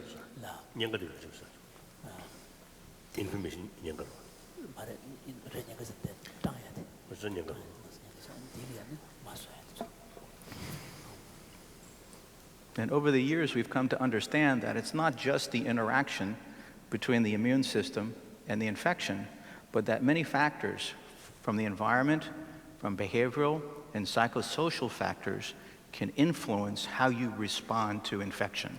So we're interested in this, and this is a discipline that basically, this is a discipline that's grown up that we're calling psychoneuroimmunology, indicating the interaction among these different domains, behavior, endocrine function, hormones, and the immune system, and how they come together in this little area. All right? We know that stress can affect disease. We know some of the mechanisms and the pathways that are activated. And we also know that stress modulates the immune system. And what we want to do is to work out the mechanisms. If I asked this audience, or I asked you, if you thought stress was health aversive, you would probably tell me yes. And then I would ask you, well, how? What are the mechanisms? We really don't have the mechanisms worked out. But in studies we've been doing in both humans and in rodents and mice, we've been looking at which cells of the immune system are influenced by which products of the nervous and endocrine systems when you get stressed, okay? And this is complicated, but I want to make just 2 points, and I can get in and out of this. The immune system talks to the brain. This cell right here, the macrophage, if you want, is my metaphor for the immune system. When you have an infection, this cell basically moves to the point of infection and expresses a whole series of new genes, making new proteins. Proteins we call cytokines, they're basically hormones. These cytokines are the substances that actually get into circulation and they move to the brain and they influence behavior. So we heard Sapolsky talk about yesterday lethargy. We heard him talk about the stress effects, how it's a necessary thing early to motivate you, to get you going to survive. Okay, this is part of it. It's what we call illness behavior, sickness behavior. And it's being driven by the production of these cytokines, being made locally in the body, but moving to the brain. Okay. These cytokines, or proteins or hormones, turn on specific regions of the brain. Some of the regions you've already heard about in terms of stress responding, and the bidirectional communication occurs as the brain recognizes those signals and now basically activates the HPA axis, the hypothalamic pituitary adrenal axis, and releases ultimately ACT hormone and then glucocorticoids. We've talked about steroids, glucocorticoids. These are highly regulatory molecules.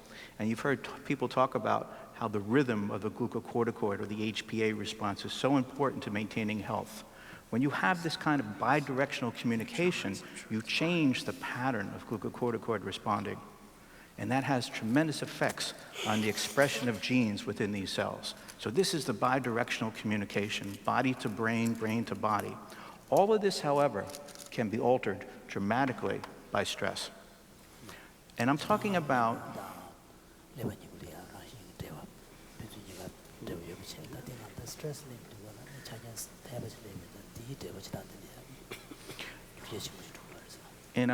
the kind of chronic, unrelenting stress, the inability to put something to bed, if you will. So it goes on for days to weeks. Robert Sapolsky yesterday mentioned that the stimulation, the acute stress, is an activating process that helps survival. And in many instances, when we've looked at it, it's actually enhancing the immune system. However, these chronic situations tend to suppress immunity. Okay.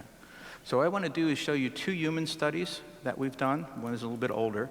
And we simply ask, can we get a handle, okay, on an immune response that's being influenced by a stress? And the stress that we looked at with my colleagues at Ohio State, Jan Kiko Glazer, Ron Glazer and company, basically was the stress of being a caregiver. Anybody who, these are spousal caregivers to individuals with Alzheimer's disease, on average giving care for 3 years, about 68 years of age, tremendously stressful. 24 hours a day, 7 days a week, they basically are involved with the care of their spouse. And we simply ask, do these individuals respond to a vaccination the way a matched group of individuals, same age, same goals, same socioeconomic status, do they respond the same way? And the answer that we found simply is that the number of responders, yeah, thank you, I missed the cue, sorry. The number of responders in the control group was almost 70%. In other words, 70% of the individuals that we immunized responded to the vaccine. However, in the caregiver group, it was down to around 35%. So we had about a 50% reduction in the number of individuals who gave us a 4-fold, which is a significant increase in antibody, and this is protective neutralizing antibody to the virus. Okay?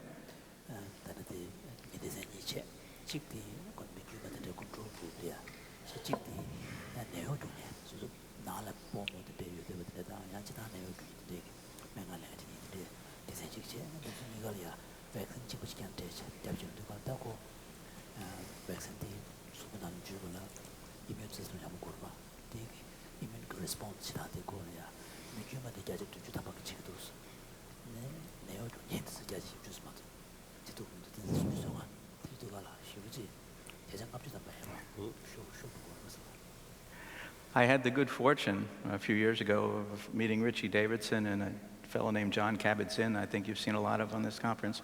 And they basically asked me if I could would be involved with them in a study in which we use meditation to influence stress responding in a work population followed by a vaccination. So taking the same protocol, but seeing if the application of mindfulness-based meditation could influence the responsiveness to the vaccine. So they carried out the study, and John mentioned it, and Richie showed the data yesterday. I won't belabor this. We found incremental, small, but real statistically significant incremental increases in antibody responses. So what that basically meant to us is that... This is among the caregivers? Among the caregivers or just general? No, I'm sorry, my fault. This was a population of individuals who worked in a workforce, in a workplace. These were not caregivers. And they were individuals who were either given the mindfulness meditation training or they were in the waitlist control, and they were vaccinated after the mindfulness meditation for the experimental and as a control. And we found basically a change in the antibody response in individuals who received the training. So in summary of those responses, it looks like we were correct. Chronic stress does influence the ability to respond to a vaccine. We've done this now with hepatitis A, hepatitis B. We've done this with the streptococcal pneumonia vaccine. If this is an observation that holds up, it suggests that these individuals are at risk for infectious disease or increased risk for infectious disease. The second study, mindfulness meditation, we really need to repeat and extend, but there is some indication that meditation can influence, okay, the brain to periphery communication in a beneficial way in terms of vaccinations, and we certainly would like to follow that up. Now, the problem I have from this point on is that as an immunologist, I'm very restricted to the sites that I can sample. I can take your blood, and if you're willing, give me a little piece of tissue on your skin, but I can't do much more than that. The real challenge is studying the infectious challenge, the virus infection, the bacterial infection, and actually looking at all of the immune system, not just the response to vaccines. So this is much more complicated, and we can't do this in humans because I cannot infect individuals, of course. All right. So we've developed a number of animal models in which we've combined well-established infections with viruses or bacteria with a number of different stress models that we've developed. And these stress models get to that point that not all stressors affect the immune system equally. So we can pick and choose how we modulate the immune system by the application of a specific stressor, and then simply ask, is that animal more or less susceptible to infection? All right? And you can see why I have to do this in animals, because I have to use live challenges. Okay? All right, the first one I'm going to show you is a simple confinement stress. We take little mice and we just isolate them from their mates in a tube overnight, and we let them go. And after a couple of nights, we infect them with a virus. In this case, we use influenza virus, not the bird flu, just a standard old influenza virus. And we ask, all right, what happens to the natural killer cell activity? Now, a natural killer cell is a very important component of your genetic resistance. We inherited this from our parents. It's our ability to resist disease. This cell is very important in the first 2 or 3 days of infection to contain the infection. And when we take the animals that we infected, we get a very nice NK response. This is just a measure of NK activity from the infection. And then if we stress those animals for just a couple of days during infection, we can downregulate or suppress the natural killer cell activity. Okay, so now a key response is suppressed.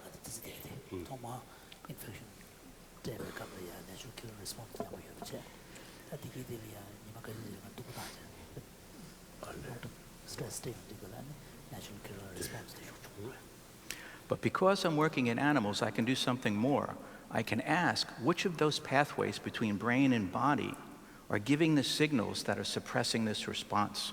So I can pharmacologically treat my animals, and we've done that. We've blocked the glucocorticoids. We've blocked another signal called catecholamines. And then we blocked this one, an opioid response. So here we have a restraint stress model in which activation of the HPA axis leads to production of opioids, and these opioids suppress the response. And music will give me trouble. Can you explain the role of opioids? Yes.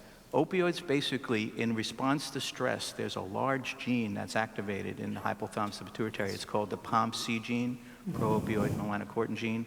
The opioid molecule comes off that gene along with ACTH and then eventually glucocorticoids.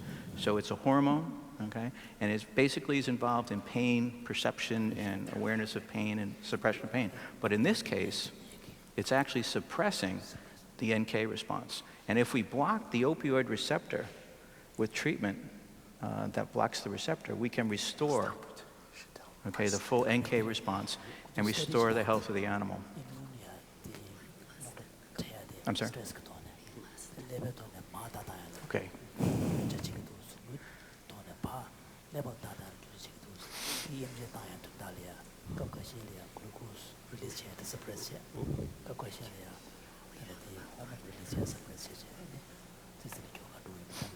Okay. So the observation of the stress suppressing the NK response actually leads to more severe influenza infection. So this is a model basically where suppression of innate resistance by stress leads to enhanced disease. And the implication is that stress may lead generally to susceptibility to a number of different infectious microorganisms. Yeah. I'm going to change the nature of the stressor because for the most part, if I ask the audience, or I ask you all, do you think stress is bad? Everybody would answer yes, except for Sapolsky, who says, no, sometimes you can survive. But for us, basically, I want this model because this is actually a model of social interaction that leads to a positive benefit, and it actually enhances resistance to disease. And I may not be able to get through all of it because I only have a couple of minutes left, but all mammals that live in groupings associate in a hierarchy. They establish a hierarchy. So this is our hierarchy of mice. And they establish a stable cohort hierarchy. And then we add a large male intruder.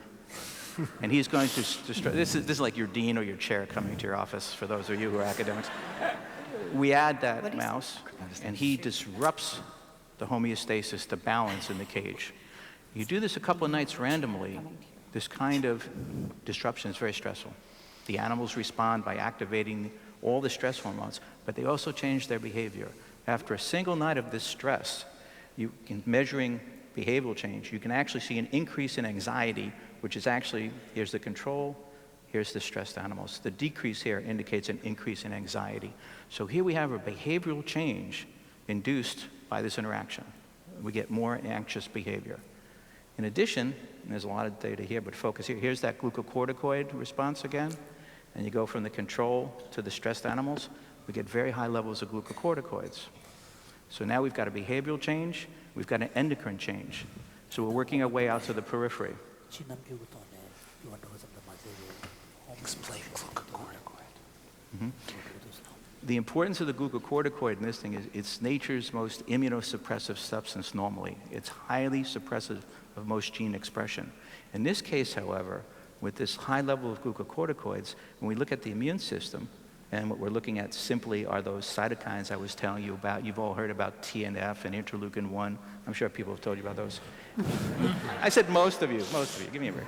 All right, so when we look at these animals that we've challenged, we find that the behavior increases the inflammatory response. And then when we take a bacteria and we challenge them, this is the E. coli bacteria. I don't know if you ever heard of the Jack-in-the-Box problem where we had this E. coli in hamburgers. This is a similar sort of model as that model, okay? So we challenge. Yeah, I knew I should have done that. I know. This is not going to wrap it up. What did he say? So the point here is that when we challenge the animals, okay, and you're just looking at the number of bacteria that we put into circulation, and here's the home cage control, and they're getting rid of the bacteria slowly but surely over a couple hours. But here's the group that basically was given the stress. So the social stress increased the clearance and the killing of this bacteria. These animals are more resistant to this bacterial infection as a consequence of that stressful interaction. So the bottom line for me is that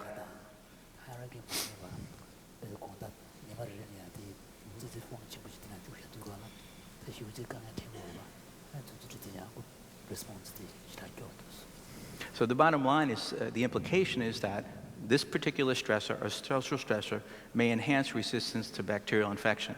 Now, importantly, we don't extrapolate easily between species. So I'm not going to project this from a mouse to a human, but it's the world of possibilities.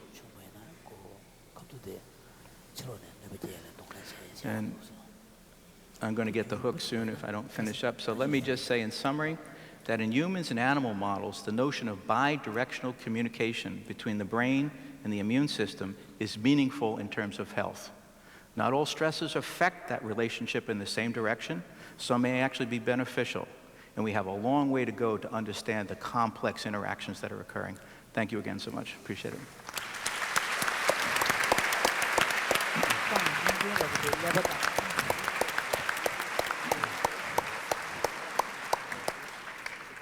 So, thank you, John, and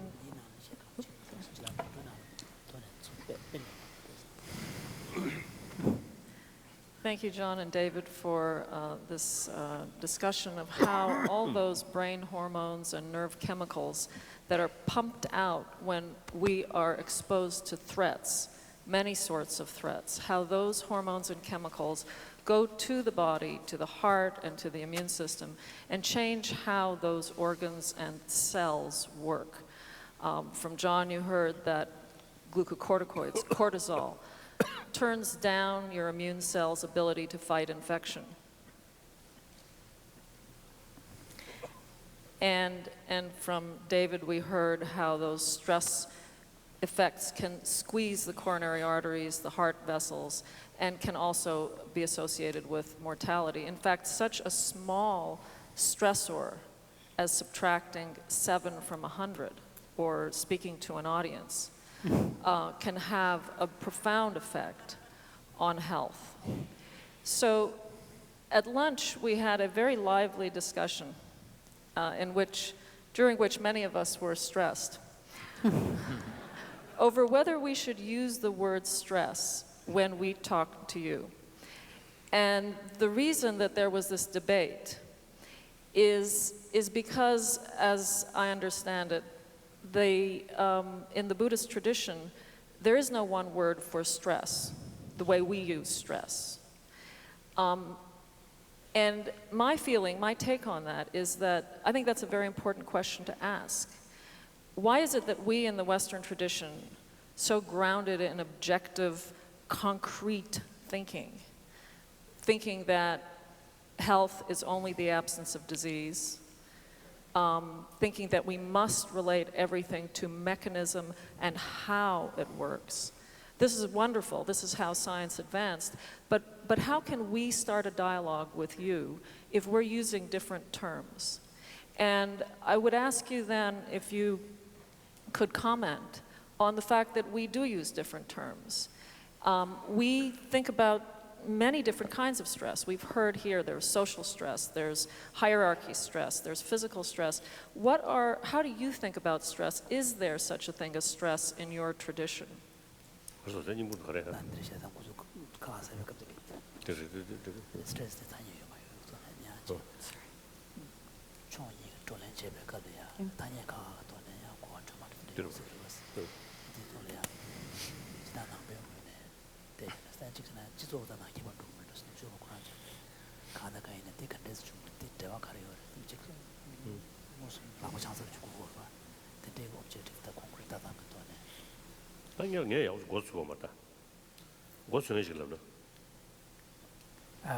Since I'm not able to really follow everything that has been presented, since I'm not able to follow everything that has been presented, particularly with relation to stress, His Holiness was deferring the question to maybe Alan here. The word stress, no proper translation.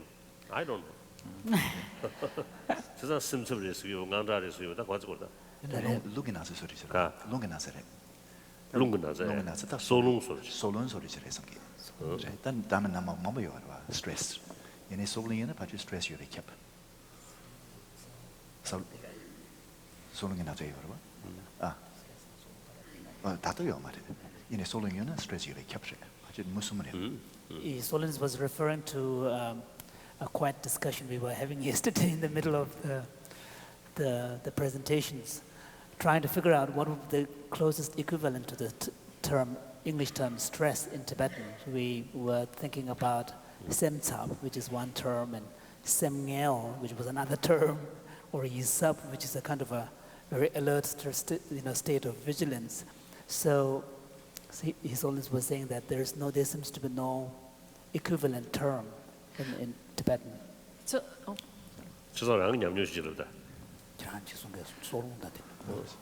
I actually think that's a very important point, and I'm glad that you said that, because I think if we are going to have a dialogue, the first thing that we need to do is realize that we're speaking very different languages, not only in terms of English and Tibetan, but in terms of our conceptual framework. We keep trying to bring the conversation back to clinical applications. That's what this meeting is, the title of the meeting is, and trying to treat disease. And yet what I'm learning, what we're all learning from you, is that that's not the goal in your tradition. And I would ask you to expand on what the goal is.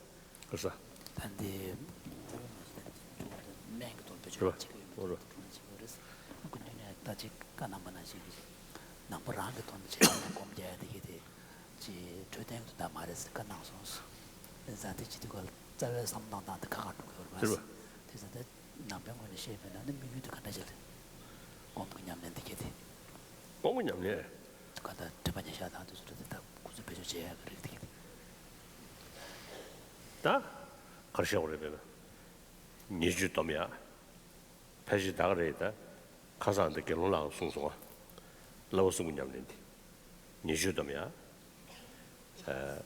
가르쳐 놓고 니주고 왕게 곧 다다랑 그 강해 체계야, 동해 체계야. 저 니주도 몇직.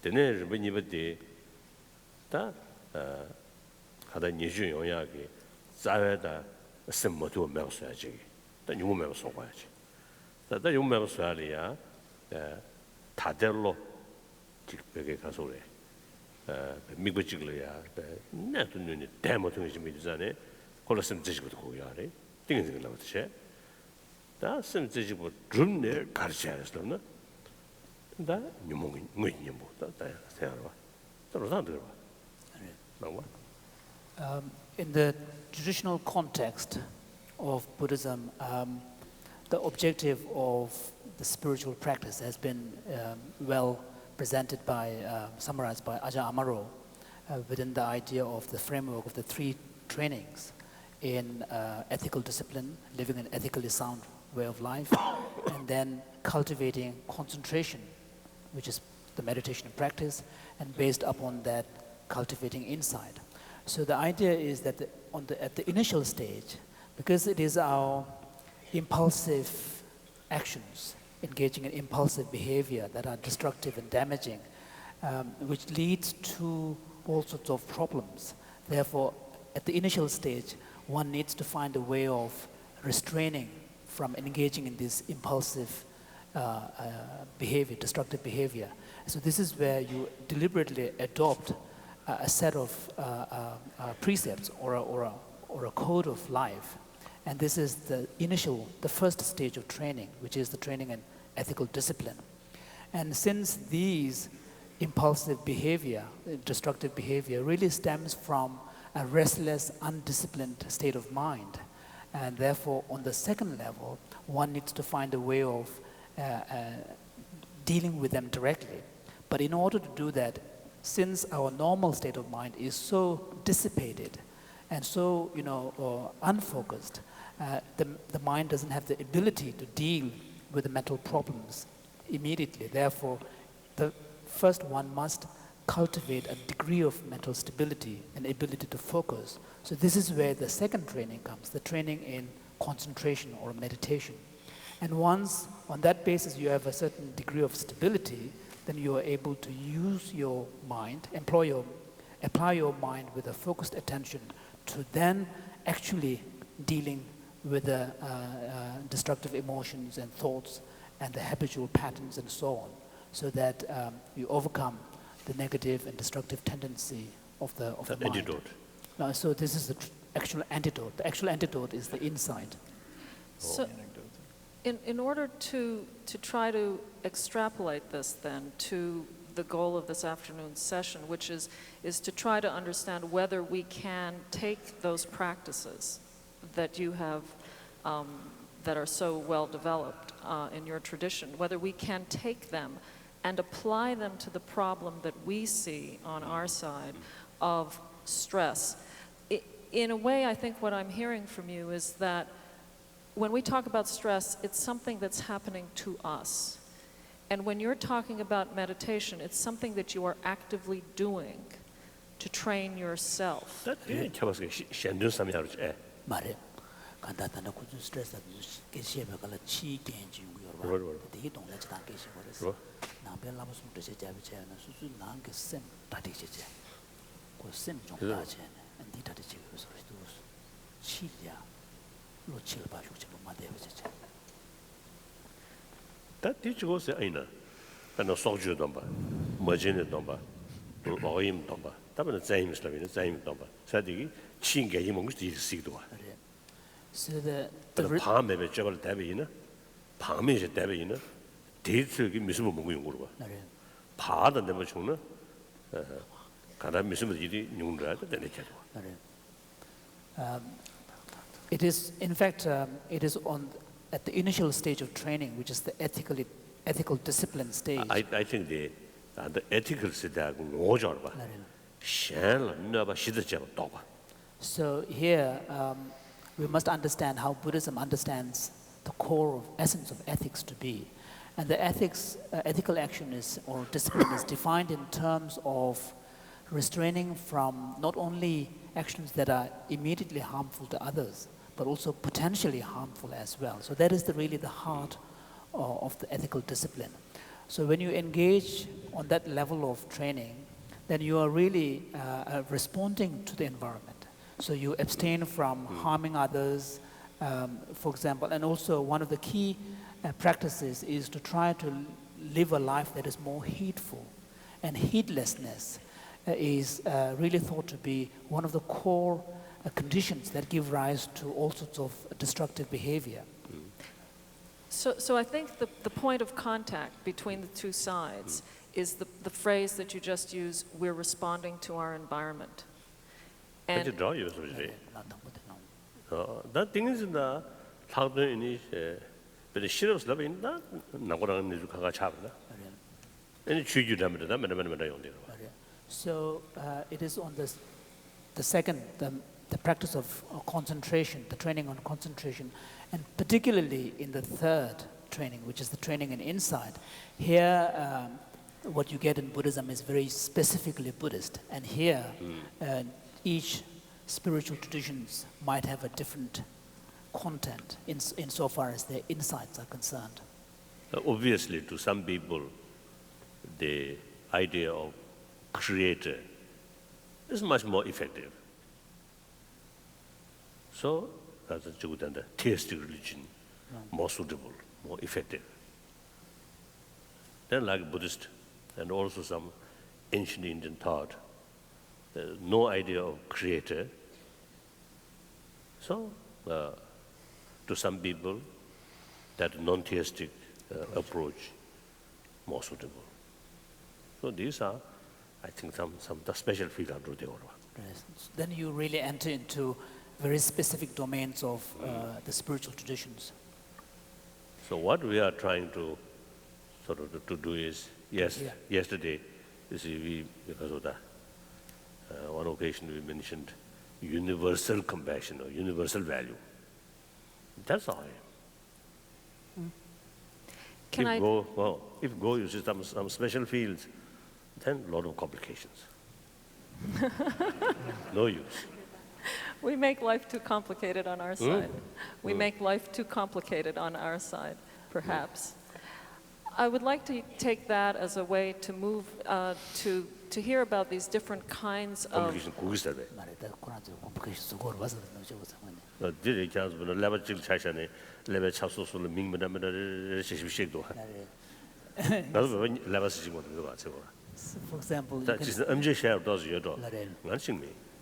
example, His Holiness was saying that when you listen to the neuroscientific explanation that there is not just one brain, but there are so many parts of the brain with so many, sophisticated, complex names to each section, each part. Well, I'm going to just like the Abhidharma. Yeah. Just like what?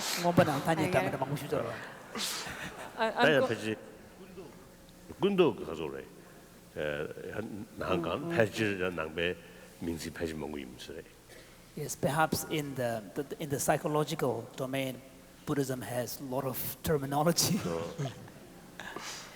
So I think the important thing is the modern science mainly should deal with physical Islam, base Islam, or particle or external thing. So we need that. So modern science is very, very important. But meantime, we also have the feeling because of the experience of the feeling or experience.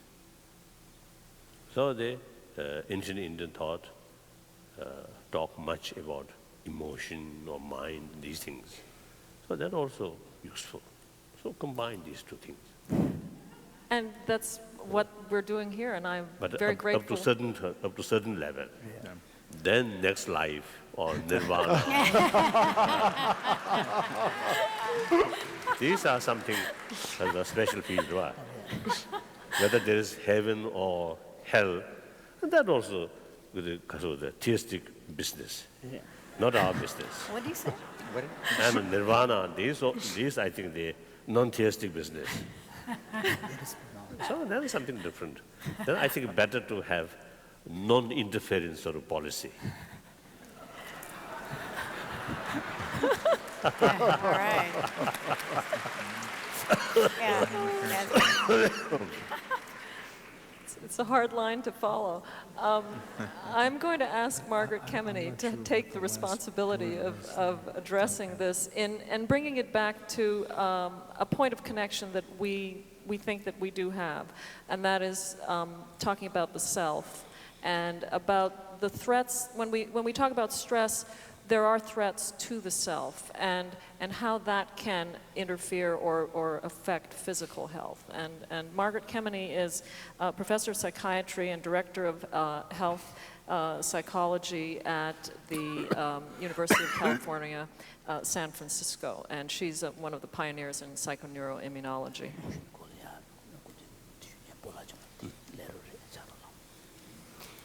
Your Holiness, I would like to shift the focus a bit, and I would hope very much that you'd be interested in talking about the Buddhist conception of self, as well as the Buddhist conception of the social self. As I understand it, they can be distinguished. And the reason that...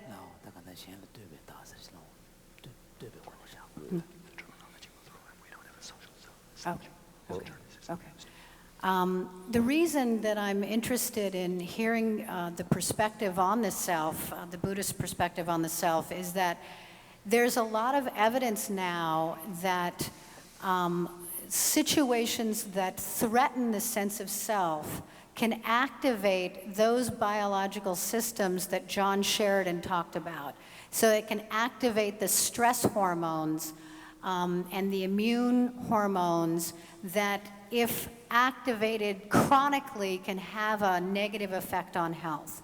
So threat to the self actually seems like a very important and reliable and powerful activator of these same systems. And what's interesting is if you put someone in a situation like David talked about, where they're being evaluated by others, they're performing a difficult task and they're being evaluated by others, that provokes these biological systems, and it also causes emotions, anxiety, distress.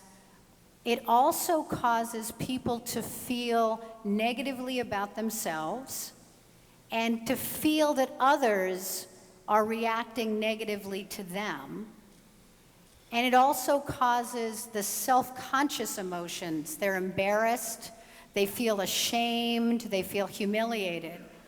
And what's interesting is that it's not everyone that shows these negative biological changes.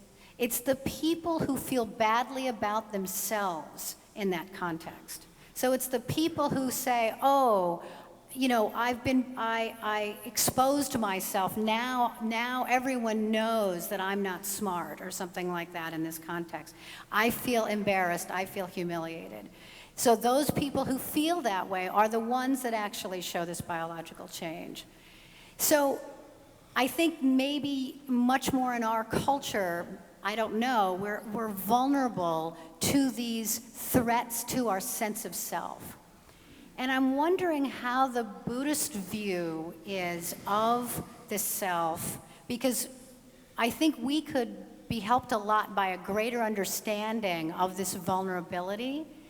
And also I think we could be helped a lot as scientists to know how meditation and contemplative practices might decrease people's vulnerabilities in those situations so that they might not feel so negatively about themselves. They might not feel so self-conscious.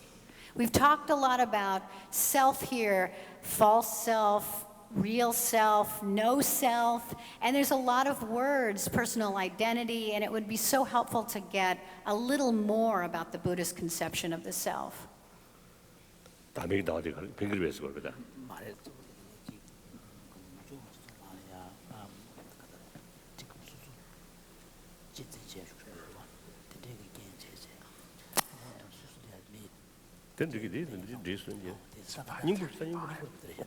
That's right.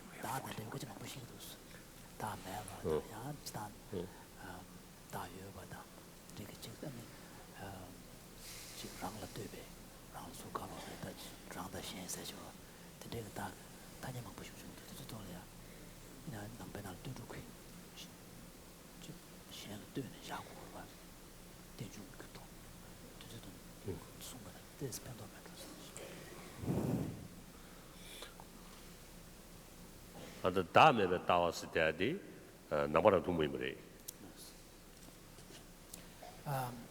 The philosophical idea of no self that you find in Buddhism is a very unique Buddhist concept.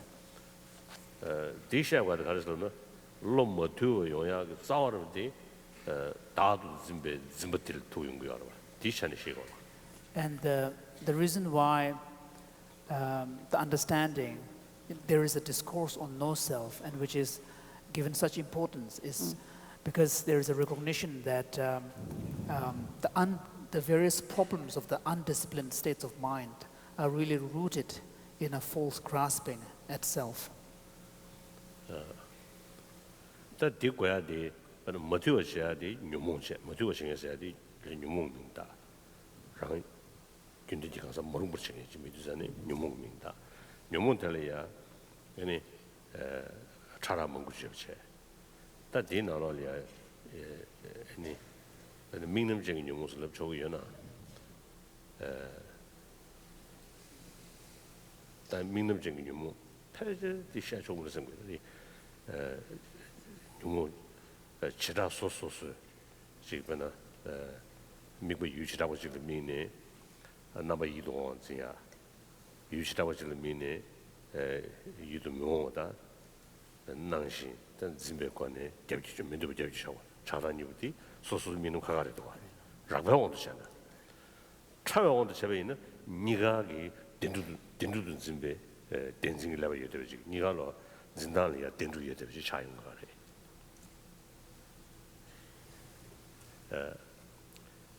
강다를 안 다다 아래 민음적인 유무를 럽대야 디디 패질 망설이디 실험 유무제 차이야 말이야. 시작부터 때문에 유무스야 말이야. 디 도스들이 가서다 실화설도 차이야 말이야. 나 실험 유무제 디디 그 내가 단단 장등이지. 그 따와시셔. 그 내가 단단 장등이지. 그전에 그 숙차야 말이야. 그래서 딱 유무 투서 디디 투야 말이야. 디디 사도 타타도 유전에 그 다도 좀 도용이 유전에 디니 몰려 단어도 싫어서 시행하거든. 근데 디기 다음에 그 다는 시행해 봐. 그래서 제대로 다도 시행해요. 그래서 다도 시행해고 그래 때문에 차당으로 이기그래 가서 그게 이제 시적으로 상으로 되는 용도요. 그다음 다음에 고아요 등에 또 다음에 더 강점지다 로를 여등이지 이제 저야 연구를 해야지. 다 소소스 년부터 어느 코갈리가리야 아니 가서 우리 유목군다 보야 유목 현지 보야 성도 rel레이르잖아 아니 코다 너무 좀 리기 하려 마도 신내가 지기 타네 아니 가서 우리 배나 배나 다음에 고아차 배나 다음에도 싫어 배나 강점시 다음에 강조선도 다음에도 배나 싫어지 깨버지기에 자당 연구를 대단한 이런 식의 연구들 그래 배지 연구래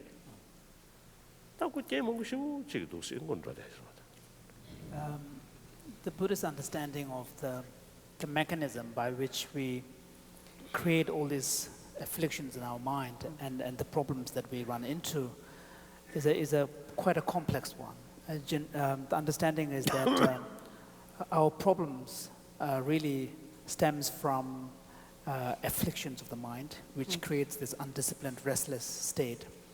And within these different spectrum of these afflictions, there are some which are more kind of affective, like attachment and hostility and so on, which can be directed to a specific object.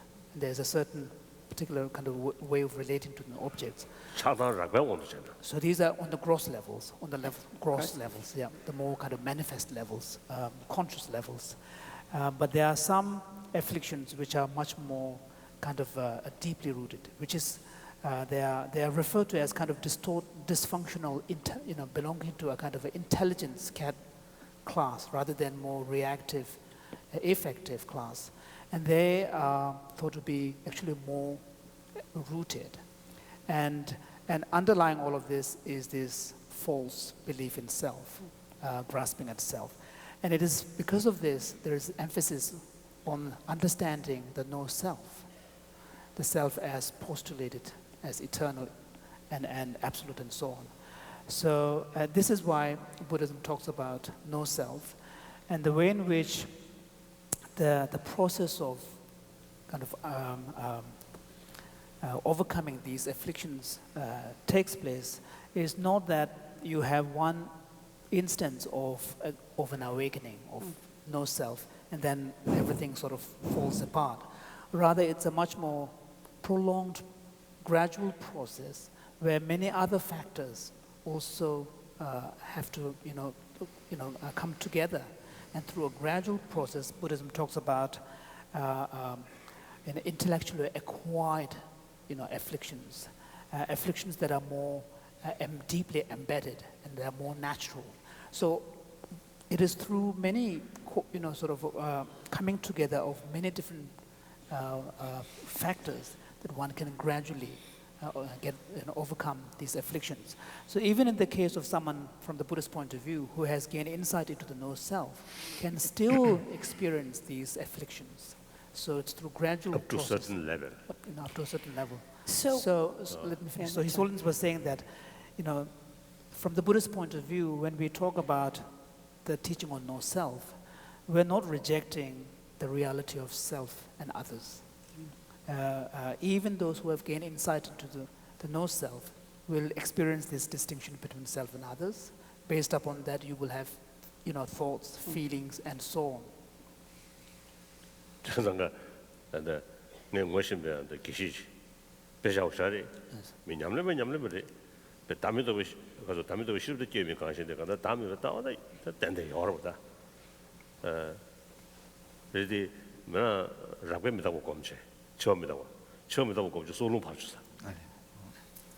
That's stressful.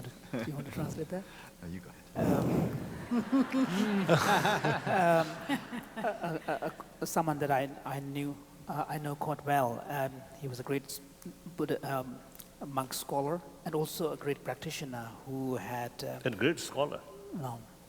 And who had, in fact, gained deep insight into shunyata, no self.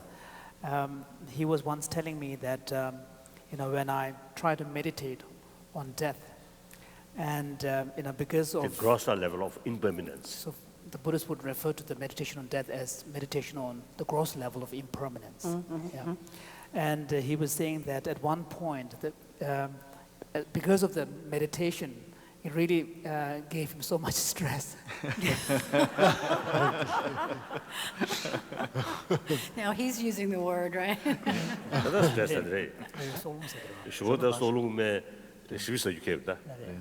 You want to explain the solum? Sure. I'll try to do it in a few words. The word His Holiness actually used is that the energy in the heart became, out of balance. And so that needs a little bit of commentary. And it taps into traditional Tibetan medicine, which is rooted in Indian Ayurvedic. This won't be a whole discourse, but something has to be said here.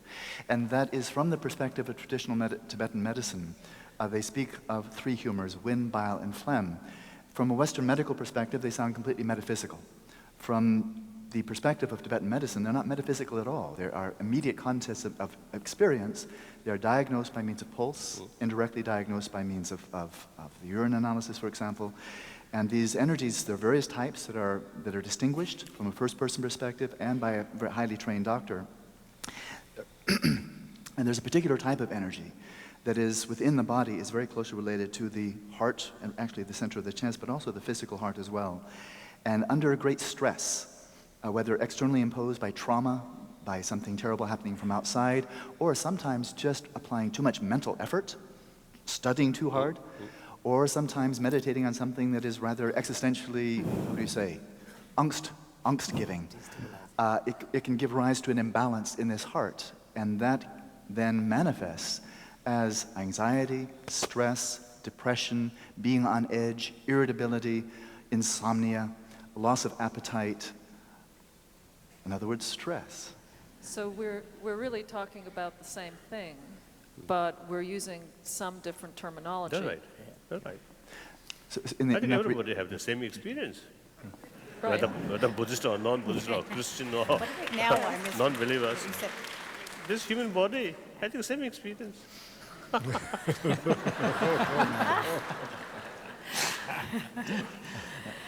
you want to make one more I comment? have And a then I'd like follow-up to question. move to Joan. No, thank you very much. That was very helpful. Thank you. So I want to take off on another point that we all have the same experience in, and that's you raised the point of compassion, that the goal really is for us to all become more compassionate human beings. And maybe what we do is we keep wanting to bring that back and say how can that help health?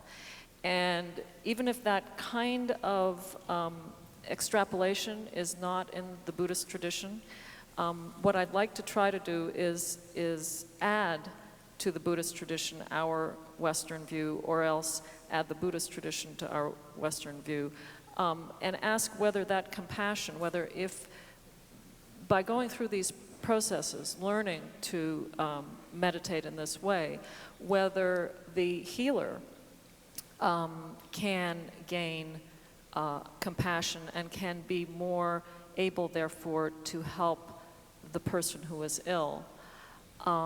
And at the same time, whether that compassion can be a buffer to those stressful events that occur in the brain.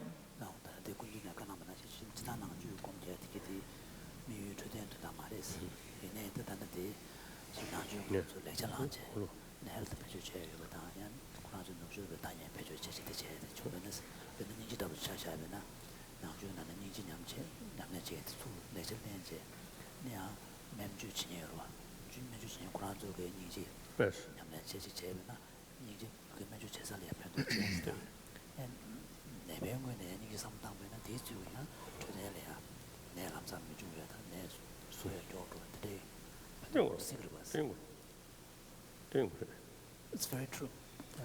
I think some of my friends believe moral ethics must be based on some kind of faith. Religious faith. Religious faith.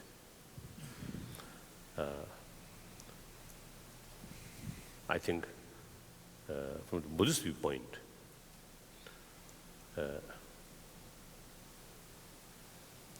I think broadly speaking, Buddhism is a kind of humanism.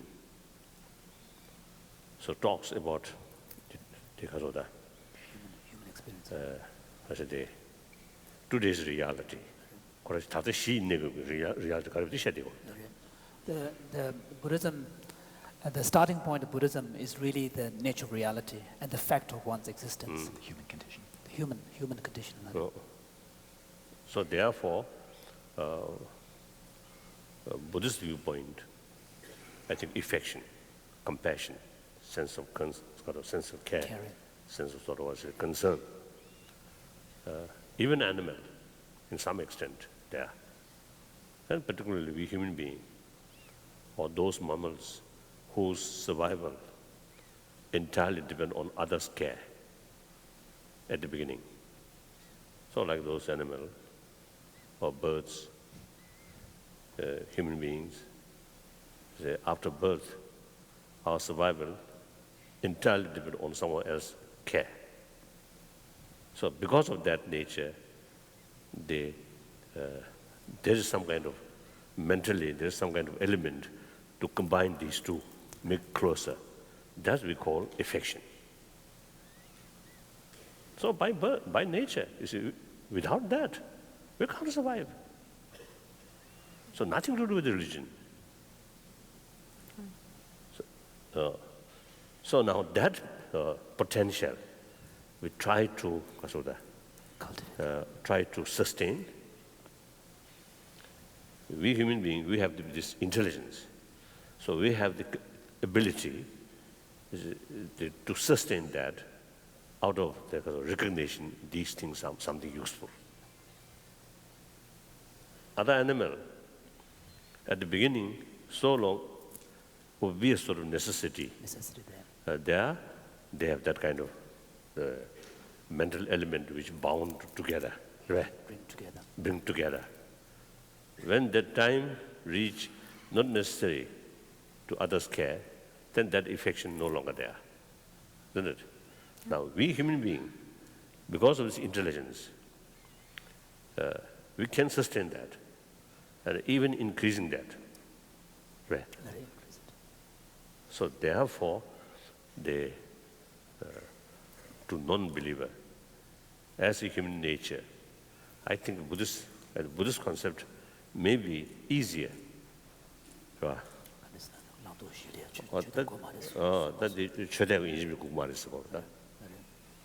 So from the Buddhist viewpoint, the moral ethics not necessarily having religious belief.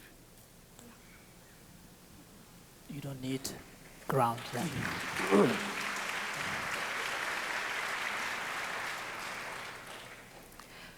So the insan jikshne khabar jona na sometimes tang azu nangju zor di mi thane ko dirang shedi go. Given that the Buddhism, the starting point of Buddhism is really the fact of existence, the fact of reality and the existence, the human condition, that was the term that was used. Much of its spiritual approach is really aimed at dealing with the problems of that fact of existence.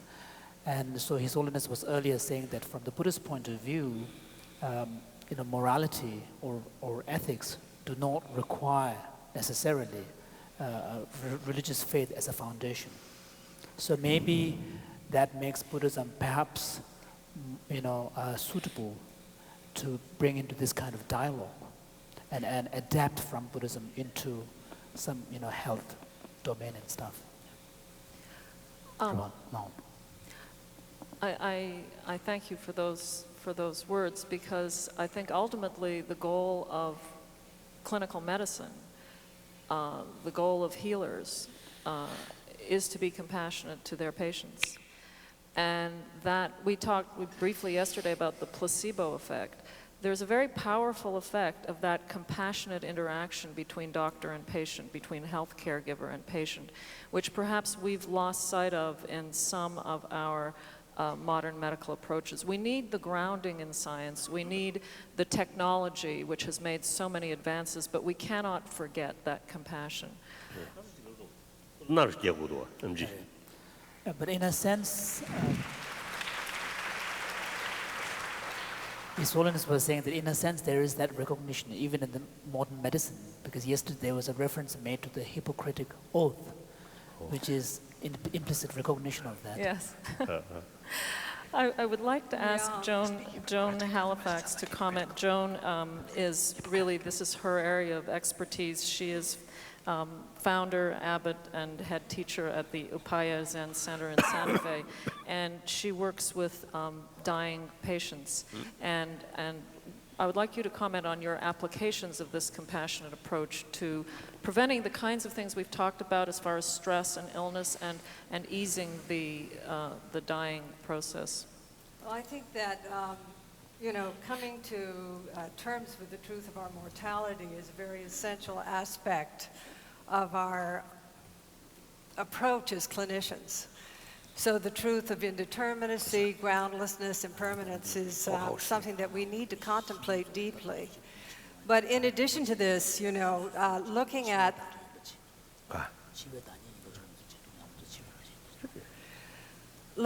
the training of clinicians in a view of health that is not just related to the mind or body, but is also related to spirituality, to the social realm, and also to the environmental realm. So to see really the health view encompasses much more than just an individual's well-being.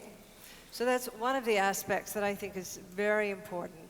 But another has to do with just essential mind training or mental training of clinicians for not only compassion and empathy, but also the capacity of attention, for resilience, and a number of other very wholesome mental qualities that make it possible for clinicians to actually perform their vocations, perform their duties as clinicians in a much more skillful way and prevent the kind of pathologies that arise in clinicians' lives. So, part of I think one of the essential questions that we have to really look at is not just dealing with pathology, but also prevention, as well as education.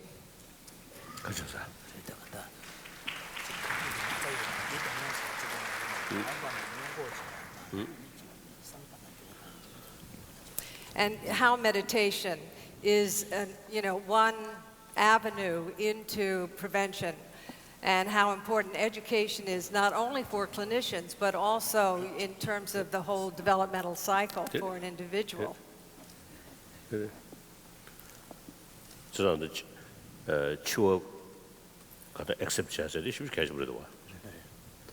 So, yes, the recognition, acceptance of the one's mortality is really very crucial. The person who accepted death is something imminent, and as a part of inevitable, and also the part of our life. So that person, I think, much easier when death actually comes. Then someone who totally sort of unthinking that line, then all of a sudden death comes. I think much more mentally, psychologically, I think much more disturbance.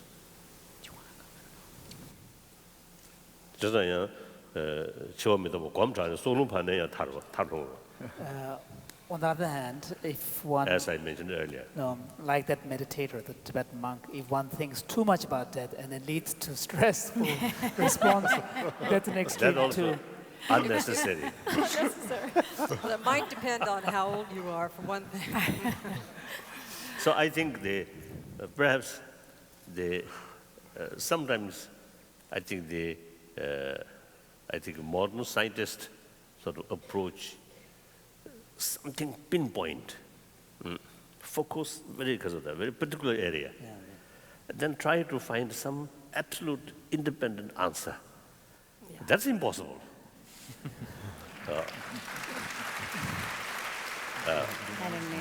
Even I think the particle also is very difficult. Go further.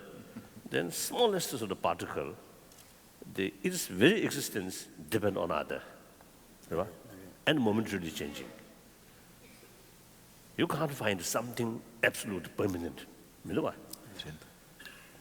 that doesn't even matter. Compare mind or some other energy, more grosser. Then mind, even more subtler. So something the holistic something. So it's very difficult to try to really have an understanding of phenomena, particularly mental phenomena, in an isolated context without its relationship to many other factors. So one really needs to have a more comprehensive or integrated view rather than trying to find its absolute location. I'm so glad that you said that, because one of the goals that we now have in academic medicine is to try to find a comprehensive, integrative approach. And not only an integration between different disciplines, as you've heard, neuroscience, psychiatry, psychology, immunology, cardiology, but an integration with the whole self, with the person in their larger world. And I don't think the two are mutually exclusive.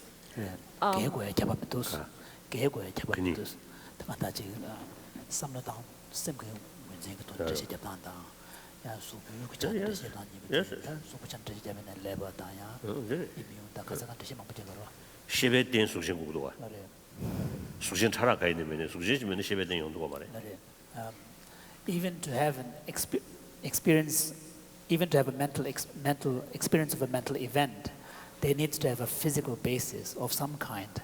So they are interrelated. Right. So we can, as scientists, delve into the minutia, but as long as we maintain our compassion, our joy, and our thrill with the discovery, which we all do really have. I think we're spiritual all at heart. I think we can combine both worldviews. Can I now hear from Jan Chozen Bays? You have commented earlier, but you have been involved with treating victims of child abuse and post-traumatic stress disorder. And I wonder if you can comment on this aspect of compassion and how meditation and compassion helps in those kinds of very painful situations. Well, as I mentioned before, I think when we're working with illness and human suffering on a daily basis, we have to have an antidote for that ourselves. And it has to be a spiritual antidote, a spiritual medicine. For example, meditation on a daily basis helps to clear the heart and the mind. He's still trans. So working with child abuse and hearing these terrible stories of suffering, I have to meditate every day so that I can clear my heart and my mind so that the next day I can see the next family. It's an absolute necessity. Also to understand that the parent that I'm talking to who abused this child who is injured or dead, that parent probably was an abused child themselves. So the cycle of samsara will continue. So if I can see that parent as an abused child who never received any help, any spiritual tools to help them out of their own suffering, then I can stay, my heart can stay open to them. This is very true. Even from one patient to the next, if you only have 10 minutes to see a patient, to be completely present with that one person, and then to clear the heart and mind in 2 seconds before you move to the next patient. So it becomes even every few minute practice.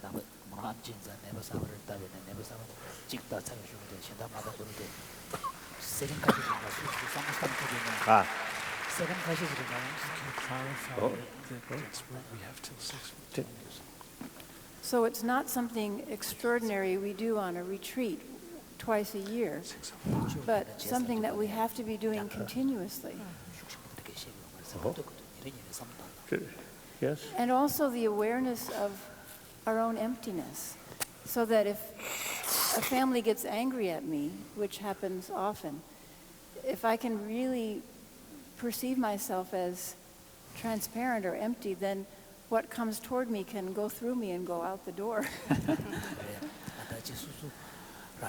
I'm not saying I'm perfect at it, but it's a wonderful way to help work with suffering.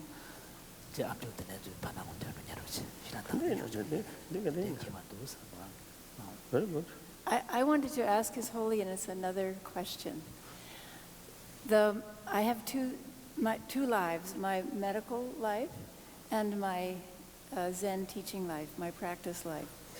My medical mind says that when someone says, oh, this medicine can cure everything from A to Z, then I get very skeptical. It sounds like, we call it snake oil, someone who sells yeah, this will cure everything. And we've been hearing in the last few days that mindfulness-based stress meditation can cure everything from asthma to heart disease to psoriasis, skin disease.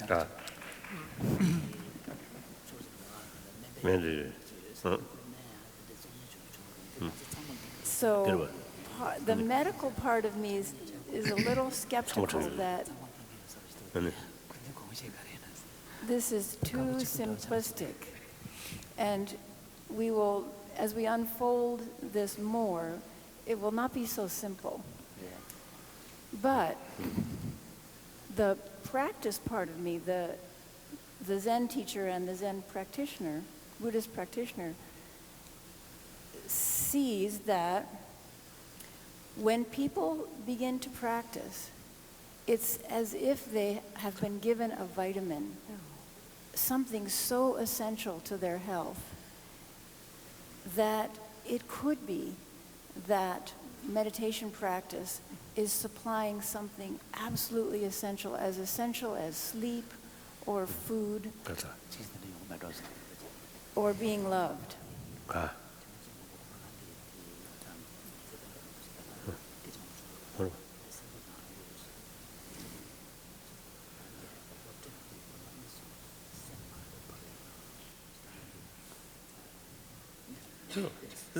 So I wonder what His Holiness thinks about this.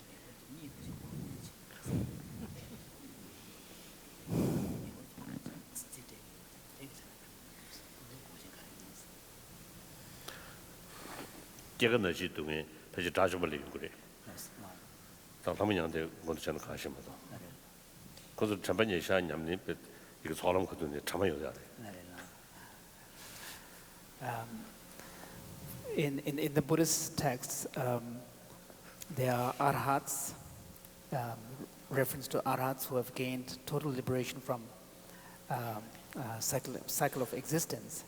And these are masters who have gained mastery over the... Till reach very high spiritual level.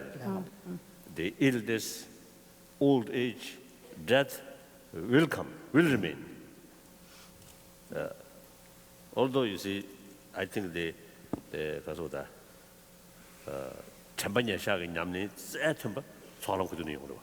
So these are individuals who had actually gone through perfection of the mindfulness practice in a long time before the four foundations of mindfulness.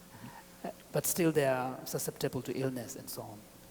So I think sometimes some spiritual master, they express, or if you practice my meditation, then everything all right.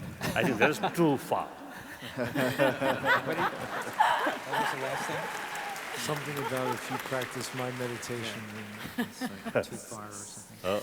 Mind, all these are very, very sophisticated. Complex. Complex. So the antidote also must be quite something complete one. Just one, like mindfulness. Just a part of that. So not easy. Oh, shoot. I mean, the ethical element, His Holiness is talking about something really essential, and that is, not disavowing the ethical element or the aspect of investigation, of deep inquiry, in addition to the meditation practice.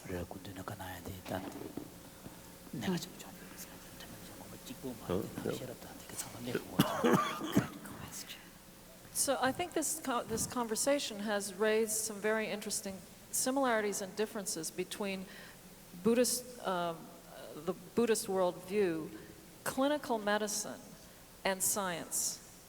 And by definition in science, we must be, and in your book, in your most recent book, you outline this beautifully, we must be objective.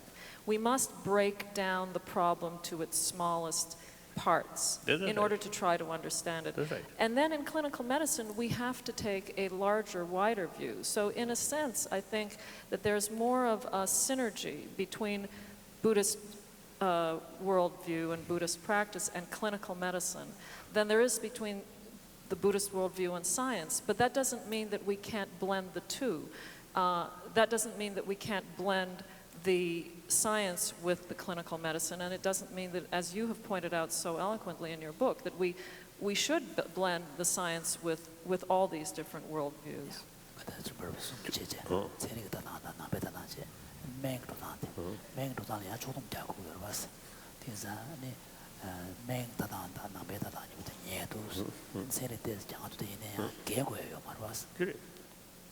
Yes. So I think we're getting very close to the end. I would like to ask the speakers and Richie Davidson if they have any other comments to add to this before I ask Your Holiness to add any any further comments. Do you have any? Well, Your Holiness, we have a couple of more minutes, and this is a question which was raised in various ways by some members of the audience as well as by the speakers when we were discussing this at lunch.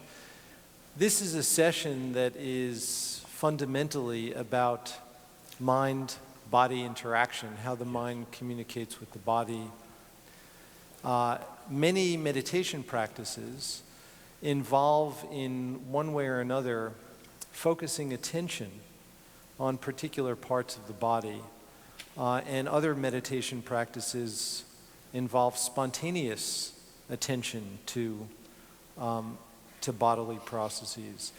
And so the question is the body, in the Buddhist understanding, is the body changed in any way when we place our awareness in a particular part of the body? Is that part of the body in any way changed? And what is the Buddhist understanding of that?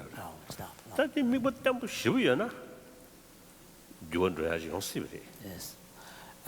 There is an understanding that it depends upon the degree of mastery the individual has in the application of sustained attention. If the individual has a very high level of stability or focused attention, there is an understanding that there could be a change on the physical level as well. For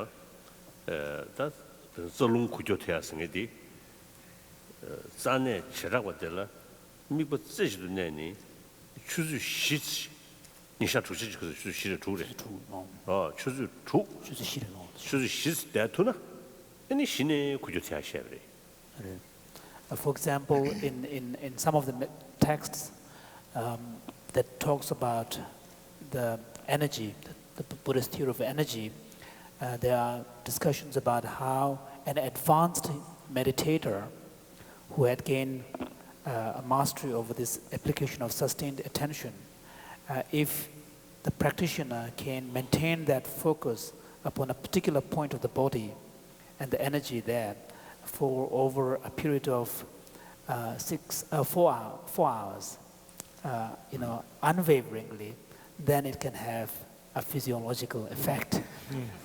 So 1 hour, 2 hours of meditation on a particular area won't work. You said what? It wouldn't work. Still the amateur level. We need many more years of practice. For me, analytical meditation is more useful. Just analyze, for example, the pains,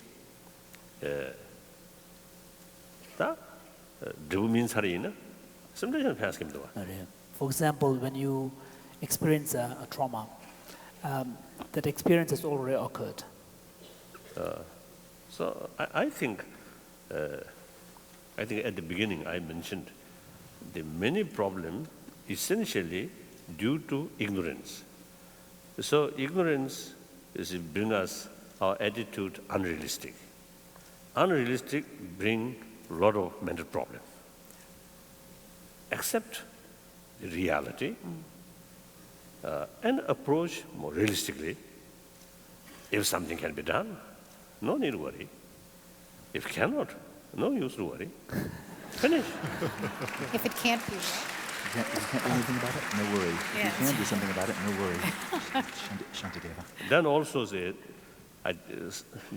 in mental element,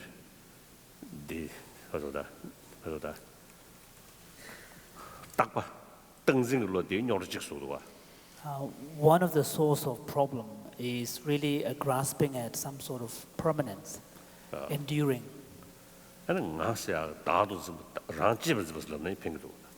And also this extreme self-centeredness, that's also another source of problem.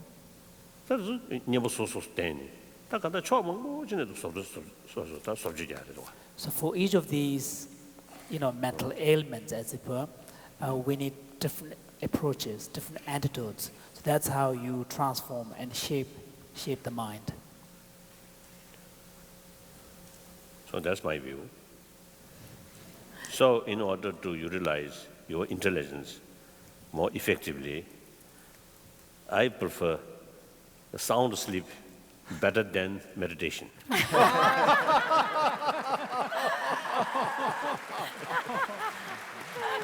I think you agree, I think that.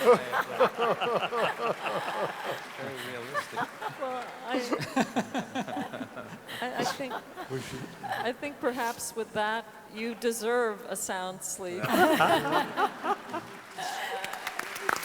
Thank you.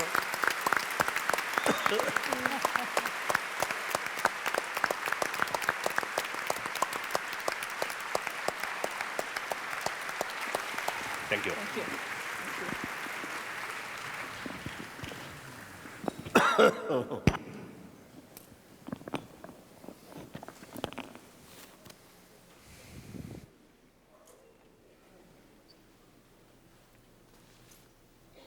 Sleep well and be Good night. healthy. Thank you.